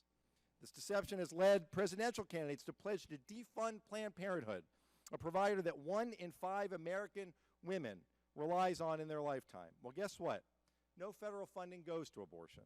So when you defund Planned Parenthood, you're just defunding the over 97% of what they do that is not abortion, meaning you defund pregnancy tests, you defund birth control, you defund screenings for breast cancer and cervical cancer and ovarian cancer, you defund vaccinations, you defund access to referrals to other hospitals and specialists, and you deny prenatal care. So what happens when you defund Planned Parenthood, a provider that serves over 2.7 million Americans? You defund access to health care that has nothing to do with abortion. Well, let me correct the record here. Planned Parenthood does spend federal funding on birth control that prevents unwanted pregnancies that may lead to abortions. Indeed, in 2013 alone, Title X sites like Planned Parenthood helped prevent 1 million unintended pregnancies, which statistically would have likely led to over 300,000 more abortions that year. I honestly don't know why we're here today, but here's what I do know. I know that not a single one of the men sitting on this dais today ever had to cap a sentence about their educational goals or their career plans or their financial aspirations with the phrase, unless I get pregnant. I know that federal law already prohibits Planned Parenthood from using any tax dollars on abortion-related care. Frankly, I think all women should have access to legal abortion regardless of their financial means. And I know that this movement to defund Planned Parenthood is not just an attack on the constitutional right to a safe and legal abortion. It's an attack on the entire concept of reproductive justice, which is the idea that all women, regardless of their race or sexual orientation or economic background, have the right to education about sexual health and the right to manage their reproductive health. That they have the right to delay childbearing until they are ready to become mothers. That this right to control their fertility gives them a better shot at controlling their own destinies. Today's hearing, Mr. Chairman, is an attack on the autonomy and therefore on the dignity of women. I, therefore, will not dignify it with any questions, and I yield back the balance of my time. And I'm grateful. We now recognize Mr. Ratcliffe for 5 minutes. Thank the chair for convening this hearing, although I certainly wish it wasn't necessary and that the horrifying events that have prompted it had not occurred in our country. I'm grateful for pro-life leaders like Chairman Goodlatte who are spearheading this critical investigation. And I think it's worth pointing out that that's what this is. It's an investigation. And it's the beginning of an investigation, not the end of the one. I didn't come here to make conclusions, unlike some of the Democratic colleagues of mine who have been making conclusions from the beginning of this hearing. In fact, the ranking member's opening remarks, he stated that there was no credible evidence that Planned Parenthood had violated the law. He said that before he heard a single word of testimony here. The Democrats in this room, my colleagues across the aisle, can feign outrage, but this is the obligation of Congress. The federal tax dollars are going to Planned Parenthood. We have an obligation as duly elected representatives of the people to determine whether or not they're using those federal tax dollars to violate the law. So my colleagues across the aisle can be upset, but Congress is doing exactly what it should do here today. The gentleman before me just commented on the fact that Congress has returned after a month of recess. Well, I can tell you what the 700,000 people in East Texas that I'm privileged to represent wanted to talk about. They wanted to talk about what they saw on these Planned Parenthood videos. Now, again, my colleagues across the aisle can say that the videos aren't real, but they're very real to the 700,000 Texans that I represent. And I came here today to ask some questions about that, and I think that the Texans that I represent and Americans generally have been sickened by what they've seen on those videos. Professor Smith, earlier today you referred to Planned Parenthood as a beloved institution. I don't know Planned Parenthood. All I know is what I've seen on the videos and what their representatives have said. And in examining that footage, I don't see a beloved institution. I see an organization that appears to have a blatant disregard for human life, at least what appears on the video. Now, I know that you've talked about how those videos are not reliable, but that's not the same thing as saying that they're not true. You're not here today under oath to say that none of those statements made by Planned Parenthood employees were not true, are you? Certainly some of the words they uttered, many of the statements they said, they did say. Absolutely. But I think the videos were edited to make it seem that they said things they didn't say. Well, and again, I'm not asking you to say that they're true. What I'm saying is, would you at least agree with me that if the words as you heard them on the video are true, that there were some outrageous statements made? Well, we'd have to talk about which statements, I think, so. Okay, well, let's talk about some of those statements. Ms. O'Donnell said, and I'll quote it exactly, "This is the most gestated fetus and the closest thing to a baby that I've ever seen. And she taps the heart and it starts beating. I knew why that was happening. the nodes were still firing. And I don't know if that means it's technically dead or it's alive. It had a face. It wasn't completely torn up. Its nose was pronounced. It had eyelids. Since the fetus was so intact, she said, okay, well, this is a really good fetus, and it looks like we can procure a lot from it. We're going to procure a brain. I'm not asking you if that statement's true. I'm saying, if it is true, would you agree with me that that's outrageous, and it raises questions about the legality of actions being taken at Planned Parenthood? I don't think it raises questions about the legality of the actions. I think what she's talking about is an abortion of a pre-viable fetus in ways that are distasteful to many of us. And I think the language is perhaps not sensitive to people and how they want to think about a fetus. We often equate fetus with baby. In fact, members of this committee have done so repeatedly today, and that makes us think about full-term gestated babies rather than fetuses in a very early stage of gestation, which is what she's talking about. So when you juxtapose those images in your mind, it becomes very distasteful. But when you're talking about a very early, undeveloped, well, let me reclaim my time here. I understand we're going to disagree about. You use the term fetus, I'll use the term baby. But that statement, as I read, doesn't give you reason to think that Congress should investigate whether or not that statement, if true, perhaps violated the partial birth ban or the Born Alive law? There's nothing in that statement. Let me talk briefly about. Well, let me move on. You've told me that you don't agree with me. Okay. We're just going to have to agree to disagree. But something earlier that you said with Congressman Gowdy was that you'd be okay with Congress defunding Planned Parenthood if it made those same federal tax dollars available to other providers that were qualified to give health care to women in this country. If there was an institution that provided as high quality care as Planned Parenthood does on a consistent basis. Well, that's not what you said earlier. Well, let me correct the record and be more clear about it. Yes, that's what I'm talking about. Okay. Is well, so did you know that there are 20 federally funded comprehensive care clinics for every one Planned Parenthood in this country? There are many community health centers. And are you aware that there are actually 13,000 federally qualified health care centers for women in this country? Yes, and many of them provide much lower quality health care, unfortunately, than Planned Parenthood does. There's an investigation recently on an article, I think it was in Salon.com, about the difference between community health centers and Planned Parenthood clinics and comparing. With all due respect, Professor Smith, you keep saying that you don't go to Planned Parenthood, which is that the care is very good, very compassionate, and as compassionate as what we saw in those videos? People trust them. All right. Well, we're just going to have to agree to disagree on that. I do want to reserve some of my time to. Unfortunately, the gentleman's time's expired. Oh. Then I will yield back. And the chair thanks the gentleman and recognizes the gentleman from Washington, Ms. Delbany. Thank you, Mr. Chair. I wish I could say I'm surprised that this committee's first order of business after this August break is to launch yet another attack on women's health, but I'm not. Already this year, the House has voted to restrict reproductive health care in private insurance, to enact a sweeping 20-week abortion ban, and to allow employers to discriminate against their workers for using birth control. And now we're conducting a so-called investigation that's rooted in extreme anti-choice ideology rather than evidence and facts. It's shameful that this committee is legitimizing the extremists whose only real intent is to intimidate women and their health care providers and to shutter Planned Parenthood clinics in communities across the country. In my state of Washington, we are already seeing the consequences of these irresponsible, baseless attacks. Last Friday, one of our Planned Parenthood clinics was the victim of arson, a senseless act of violence. It's past time for Congress to stop focusing on ideology and start focusing on the facts. And the fact is that defunding Planned Parenthood would have a devastating impact on women's access to care.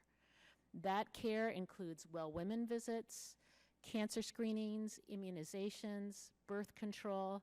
In fact, more than 90% of the services provided by Planned Parenthood are preventative. We cannot allow the reckless actions of a few extremists to jeopardize the critical safety net provided by Planned Parenthood. And with that, Mr. Chair, I'd like to submit for the record a letter from 92 organizations, including the National Women's Law Center, expressing their support for Planned Parenthood. Without objection, it will be made a part of the record. Thank you. Professor Smith, we were just talking about comments that some of my colleagues have made that community health centers would be able to fill the void if Planned Parenthood was defunded. I'd love to get your opinion on that. Is it your understanding that some Americans would be left without access to preventative health services if they were no longer funded and those services were no longer available? That's right. I don't know the details. I haven't studied all the areas that are without community health centers, but I know that there are many places that simply don't have access to them. I also question the level of services that are provided in some of those centers as well. And Planned Parenthood remains the only option for many people to obtain these services. That's definitely true. Can I correct the record with one point also while Certainly. you have me, which is something that Mr. Labrador said, that people like Ms. Smith encourage people to have abortions. And I just want to correct the record and say I've never encouraged someone to have an abortion.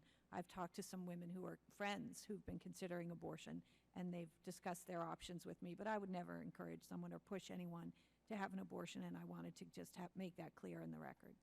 Understand. I just want to highlight in my state of Washington, Planned Parenthood has almost 120, this is actually 2013 numbers, almost 120,000 patients, over 17,000 folks who've gone in for Pap tests, over 17,000 who's gone in for breast exams. So we are talking about preventative services that are so critical. And a huge number of them, yes. And in your opinion, are there particular groups that would be impacted more significantly if Planned Parenthood preventative services were no longer available? Absolutely. Women who don't have insurance, low-income women in particular, women of color in communities which don't have access to high-quality services and don't have health insurance despite the Affordable Care Act and all the gains that we have made there. And, as we talk about some of the attacks, that we have seen against Planned Parenthood, you talked about this in your testimony. There's a history of this. Can you elaborate a little bit more on that? Yes, there have been 9 different similar kinds of smear campaigns just since 2000 using these kinds of videos, accusing Planned Parenthood of everything from hiding statutory rape to, I forget all the different ones. There have been a number of them, and Mr. Bopp was asked about them previously as well. And that certainly has gone on. Every time there's been a full investigation, there's a huge hue and cry about it. It gets in the press. Everyone goes crazy. Congressional hearings are held. Things are investigated, and the claims are debunked. It's happened again and again and again, and I will predict that that will happen again this time. Thank you. It's unfortunate that it is happening right now. Thank you, and I yield back the remainder of my time, Mr. Chair. The chair recognizes the gentleman from Michigan, Mr. Bishop, for 5 minutes. Thank you, Mr. Chair, and thank you to those of you who have shown up to testify today. Thank you for the fact that you've had to sit through this long bit of questioning. It's very important to all of us. I take exception with the last exchange that I heard, terms like smear tactics or smear campaign, attack on women's health. What would you have us do? I don't understand. All of us had to witness what we saw in these videos. Planned Parenthood is funded by the United States government, by taxpayers. It is our responsibility as members, Republicans and Democrats, to address issues like this in this format. I think it would be easy just to walk away from this and to just pretend like it didn't happen, put our head in the sand. It seems like Congress does that a lot. But in this case, the videos were so abhorrent and so unconscionable that it is our responsibility to step up and to have these hearings to get to the bottom of it before we go forward with the same old of funding and funding for the sake of having done it before. This is our responsibility, and I just want to make that point clear that I'm not here on any witch hunt. I'm not here. I'm a newer member. I've not been a part of anything that's happened in the past. I'm not here as a Republican or a Democrat. I'm here because I'm an American citizen, and I'm also a taxpayer, and I believe it's our responsibility to marshal our resources and do it in a way that's consistent with our fiduciary duty. That said, when I see this video, I'm outraged, and as a citizen, I want to be here and talk to all of you. And I want to get back to, I'm sorry about the diatribe, but I think it's very important that you see the emotion in all of us. Yep. I want to get back to a question that we began with, and that was the discussion that we had about valuable consideration and whether or not any of this testimony, everything that we've heard, the videos, is in fact illegal. What is valuable consideration? I offer that as a question to my legal counsel here, both of you. Mr. Bopp, you suggested there's a gaping hole, and it's for reasonable payments, for reimbursable costs, whatever that might mean. I want to read you a portion of this transcript, if I might. And this is between one of the folks that set up the undercover video and two individuals in Planned Parenthood. The actor that was there for the undercover video said, "And we agreed that $100 would keep you happy, correct?" Lauren Felser replies, she is also the senior director of Planned Parenthood, "I think so." Dr. Gatter, also there, MD with Planned Parenthood, said, "Well, let me find out what other affiliates in California are getting, and if they're getting substantially more, then we can discuss it then." The actor says, "Yes."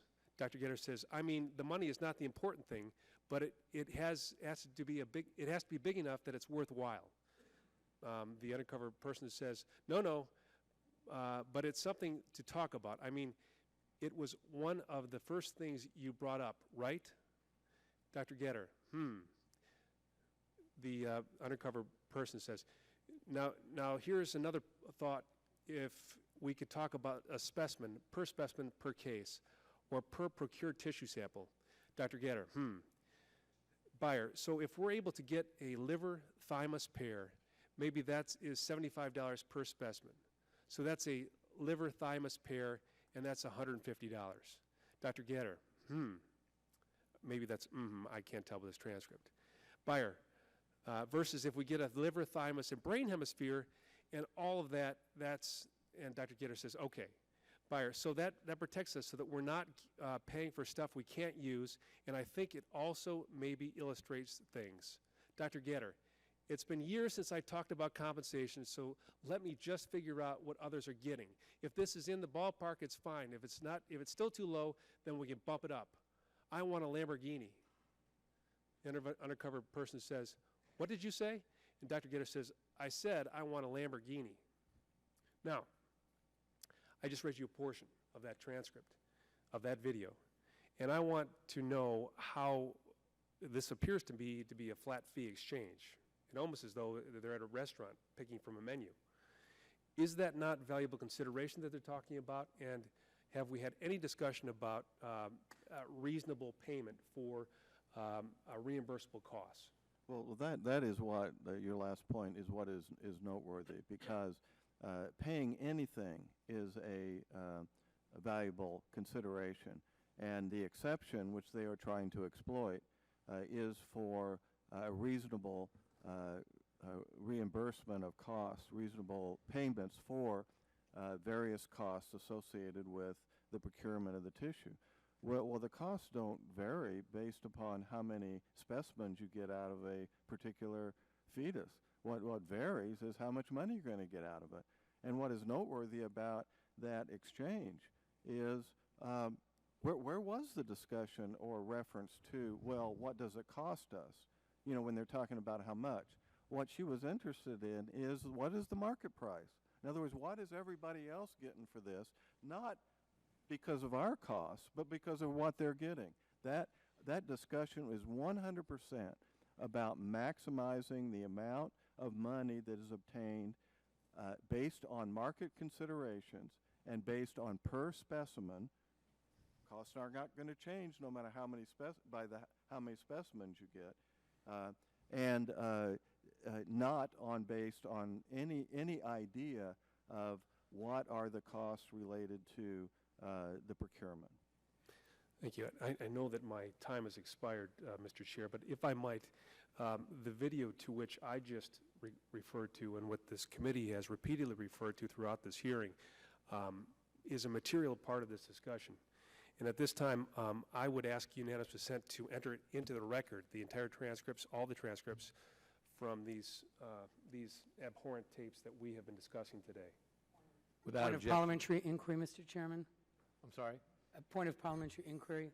Sure. Are those transcripts complete and full and unedited? Do they contain all of the statements made? Because I think a review was done that demonstrated the transcripts were inaccurate, and I think it's important, if the committee is going to admit them and rely on them, that we should have some affidavit ensuring that they are in fact complete, fair, and accurate recordings of what was actually said in the complete, unedited recordings.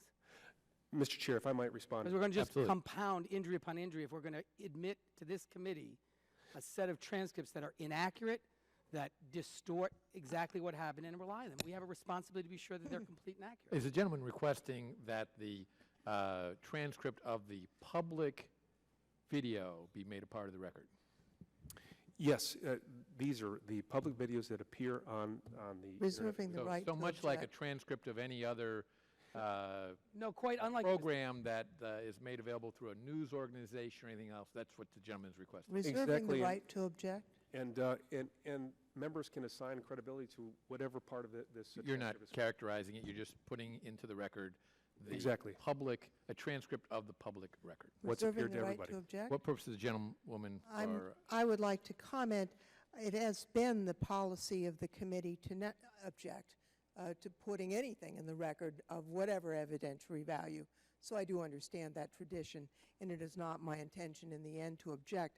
But I would like to note that if we're going to agree with this, we must also include the forensic report by the Fusion Group that analyzed the video, showing that it has no if evidentiary the value. gentleman wishes to offer that, I would be happy to put that in the record if there's no objection to that as well. That would be my request, Mr. Chairman. All right. Without objection, both those documents will be made a part of the record. And the Chair thanks the gentleman, and now recognize the gentleman from Rhode Island, Mr. Cicilline.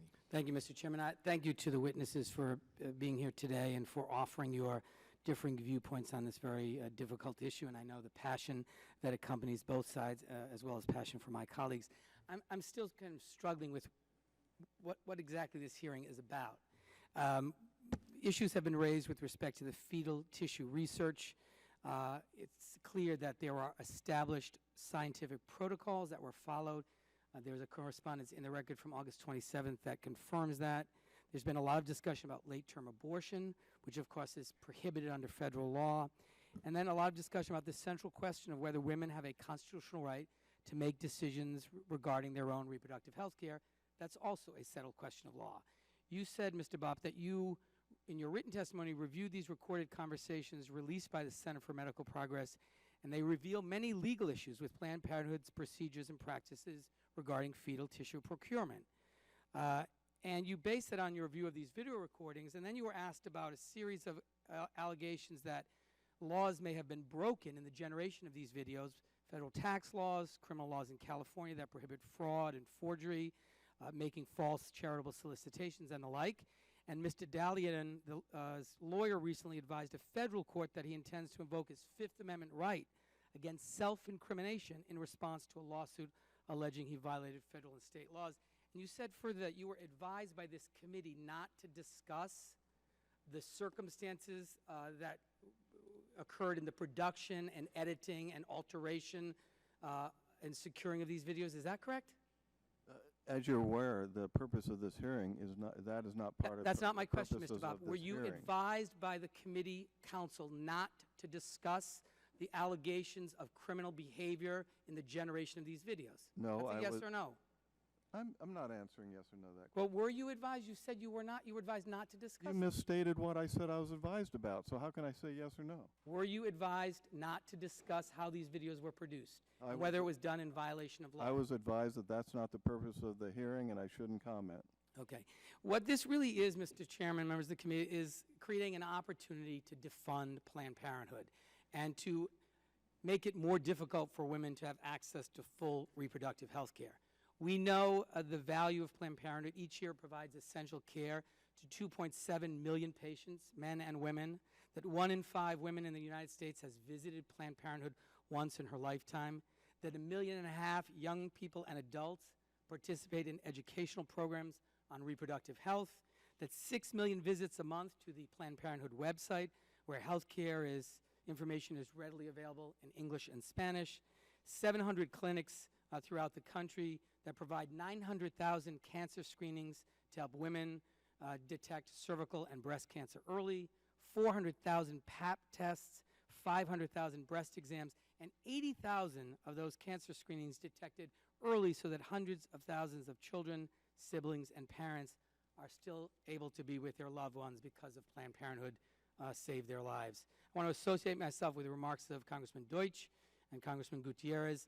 I think, as you said, Ms. Smith, the cruel irony is that an effort to defund Planned Parenthood, which is already prohibited from using any federal funds to provide abortion services, means the other 97% of their services that I just outlined would be compromised, and in fact the incidence of unwanted pregnancies and abortions would increase. So defunding Planned Parenthood is very likely to cause exactly the thing that the opponents of Planned Parenthood claim they don't want, and that's more abortion. Would you speak more about that? Yes, I think that's right. And I think one of the things that this makes clear is that the campaign against abortion goes beyond abortion, and that it's also a campaign against contraceptives. We've seen that campaign heat up recently, and there's a number of, I just wrote a paper about this, not to promote my own research, but called Contraceptive Comstockery, which is about the recent campaign, which has revived some of the tactics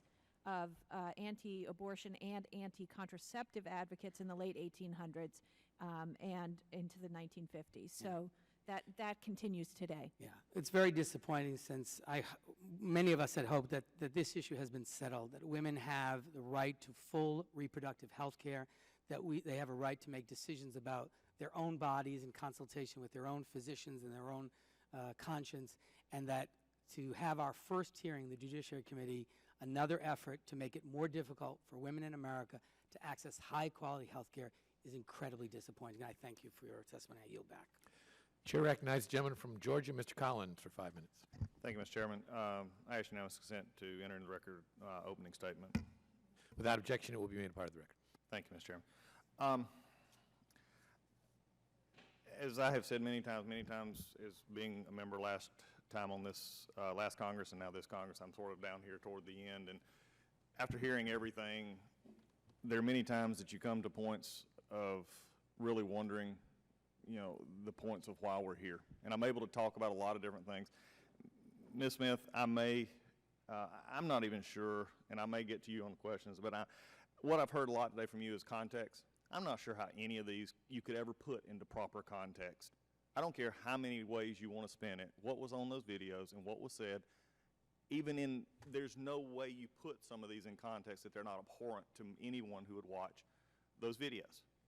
But I think there's a bigger issue here that really, for me, it carries out something, and that's Ms. Oden, Ms. Jensen. I think you made a statement when your opening statement about, you talked about, and I've heard this, and I've counseled many who have either had abortions or was thinking about abortions in my life and what I have done as a chaplain, as a pastor, but also as an attorney. And you made a statement, because I've heard this before, if a baby is disabled, we need to terminate the pregnancy. As if someone on the outside can determine a quality of life.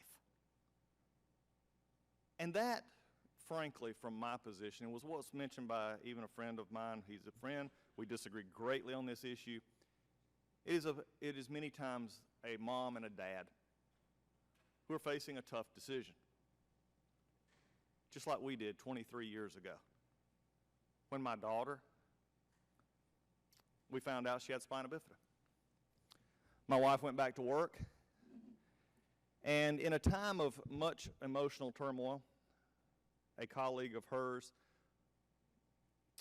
said, I'm in very interesting ways, I'm being helpful. You have choices. You don't have to go through this. We were a young couple back then. She was just starting teaching, and I was working. Yeah, there's life choices made, Ms. Smith. But as you go along and as you look at this, my wife finally figured out what she was trying to tell her. She said, you can go kill your child. and you won't have to worry about it anymore. When my wife understood that, she said, "You're talking about my baby, not a fetus, a baby." Today, I think we miss this, and this is what gets lost in this debate about quality of life and other issues of when they're born and how they're not born. But the two of you have lives that are so productive that so you're not a failure. You're a failure of a misguided person who would want to kill you before you could say, "You're killing me." But you're not a failure. Cerebral palsy, I love how you said that. It's my blessing. I never thought that I'd have a chance to think that the first steps my daughter would ever take was rolling in a wheelchair. She texted me earlier today, and she was just asking how your day was going. I said, "It's a pretty hard day." Didn't tell her what I was doing. She's at a place getting job skills and life training to be independent. And she said, "Well, Dad, whatever you're going through, I'm praying for you." My child has a life. And there are many in the abortion industry that are willingly telling people that if you have a child that has the most debilitating condition, or even up to spina bifida or other issues, you don't have to go through with this. We forget in this argument today, and I am so over context. I'm so over clinics, and we like our clinic better than the other clinic, Ms. Smith. There are other clinics that are out there that can help women and help in these issues. You know that. You may not like them. That's your choice. But I am so over the fact that we miss a fundamental issue here, and that's life. For me, I commend the hearing. I think it is something because I just don't see a context that can be actually explained away. We want to. And if I was you, Ms. Smith, I'd want to as well. But at the end of the day, let's stand up and ask the hard questions. And remember that life, and remember those, as you said, Ms. Jensen, even those who don't really have a voice. If we don't let them have a voice, then they are silent.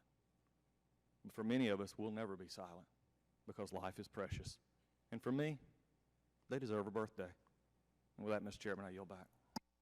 The chair thanks the gentleman and recognizes the gentleman from California, Mr. Peters. Thank you, Mr. Chairman. It's been a long day for the witnesses in particular. I want to thank you all for being here and spending the time.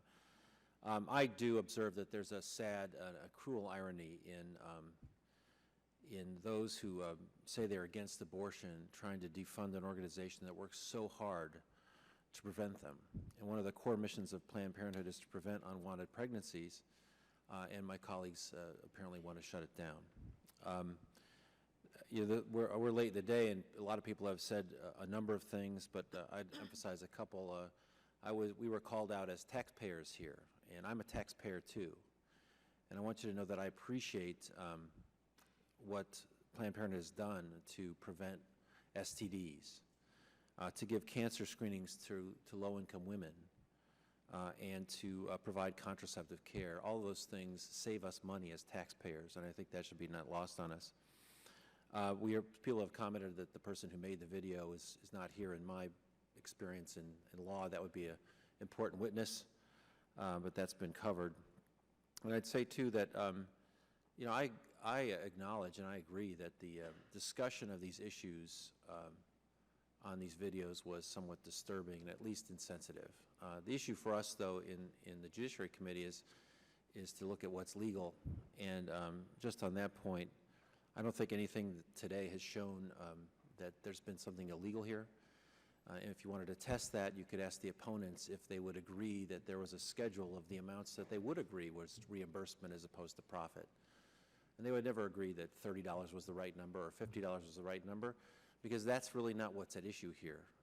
The legality of this is not at issue. This is an issue about abortion, a choice, contraception, and everything but legality.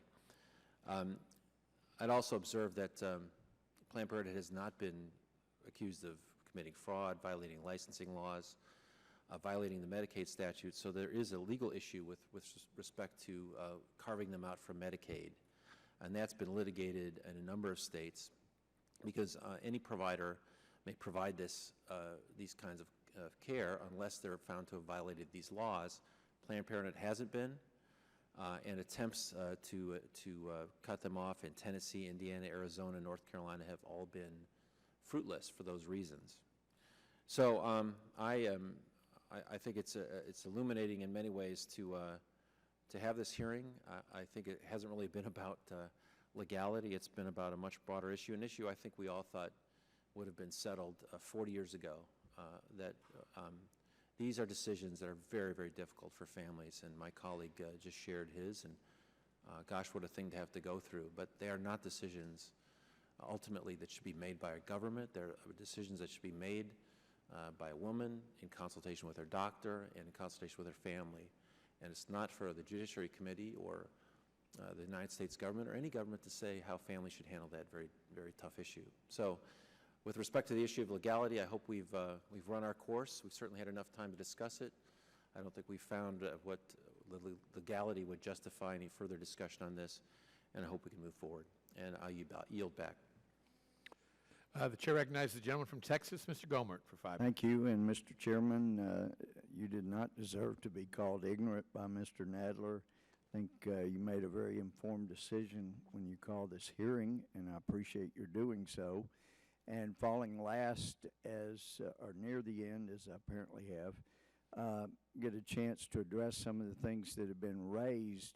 First of all, my friend from New York, Mr. Nadler, said these people who did the videos were liars because they would have, if they were otherwise, videos were legitimate, they would have gone to the prosecutor to get these matters prosecuted. But I can answer that because I've advised people that came in as whistleblowers about things that this administration cared about as they do Planned Parenthood, where they defend them at all costs, as they have even after the videos were made public. Unfortunately, if you go to a prosecutor as a whistleblower on an organization or a group that this administration protects, they prosecute you. I have seen that over and over, and that's why at times I've advised people, you get a lawyer and we go a different route, but if you go to the Justice Department, you will find it's a department of injustice, because we've seen it over and over with this administration. And as far as cutting and being selective, they did take excerpts and put them online, but they also put the long video just so that people would not be able to come in here and honestly say what has been dishonestly said, that they were only trying to show a portion. They cut straight to what they felt was important, but they put the whole thing up there. And then as far as the continued statement that the first hearing this chairman called after the August recess was to launch an attack on women's health, I see this as a hearing to protect the health of females. I see this Fox News show outnumbered. That's been my life for many years now. I have a wife for 37 years, thanks to her, and I have 3 wonderful daughters. And our first was born 8 to 10 weeks prematurely. She got down to 3 pounds before she started gaining weight again. I know what it is to hold a 3-pound child in my hand. And I didn't know whether to stay with my wife and Tyler to follow the ambulance. My wife said, go do anything you can for our child. I followed the ambulance. The doctor said she can't hear, she can't see you. Her eyes aren't good enough, but she hears you. She knows your voice. You talk to her. You caress her. She grabbed the end of my finger. She held it. They said I could stay for 2 hours at a time. After 8 hours, after they had noted, she's pulling strength and life from you, I couldn't leave. I stayed for hour after hour. But the thought that somebody could take that little 3-pound child and rip her leg off or rip her arm off and not consider that inhumane, or the thought that if we take this little child's heart or liver or organs and use it for a productive purpose for somebody else's life, then it's okay. And what really came home was a couple of nights ago, I'm in the Old Testament right now, and was reading about a woman that came complaining to the prophet, and she was in a city that was under siege, and she complained that another woman had talked her into a deal where the first time they would boil her little baby and eat the child, and then after that they would boil the second woman's child and eat that child. Well, let's face it, come on, this hearing we've heard over and over, if it's to save lives, it's okay. I could not believe how reprehensible that was, how immoral, and that seems to be happening. But I can tell you, I want my girls to have mammograms, and whether they have money or not, I want them to have mammograms. So doesn't it make more sense to give that money for those of us who deeply care about women's health, give it to facilities that actually do the mammograms so Planned Parenthood doesn't take their cut? And when anyone says, oh, but it doesn't go to fund abortions, listen, I've been a judge, I've been a prosecutor, I've been a chief justice, and if somebody says, well, look, we paid all the rent and all the utilities for this facility knowing that a crime was being committed in there, you have aided and abetted, and you are as guilty as the principal for what happens in that facility. And I see my time's up, and I thank you, Mr. Chairman, for your indulgence. Chair, thanks, gentlemen. Gentleman from California State. I'd like to ask unanimous consent to put in the record a letter from the California Primary Care Association indicating they do not have the capacity to pick up the Planned Parenthood casework. Without objection, be made a part of the record. This concludes today's first hearing as part of this investigation. I want to thank all of our distinguished witnesses for attending. We will soon announce the date of the next hearing, and without objection, all members will have 5 legislative days to submit written questions for the witnesses or additional materials for the record. This hearing is adjourned.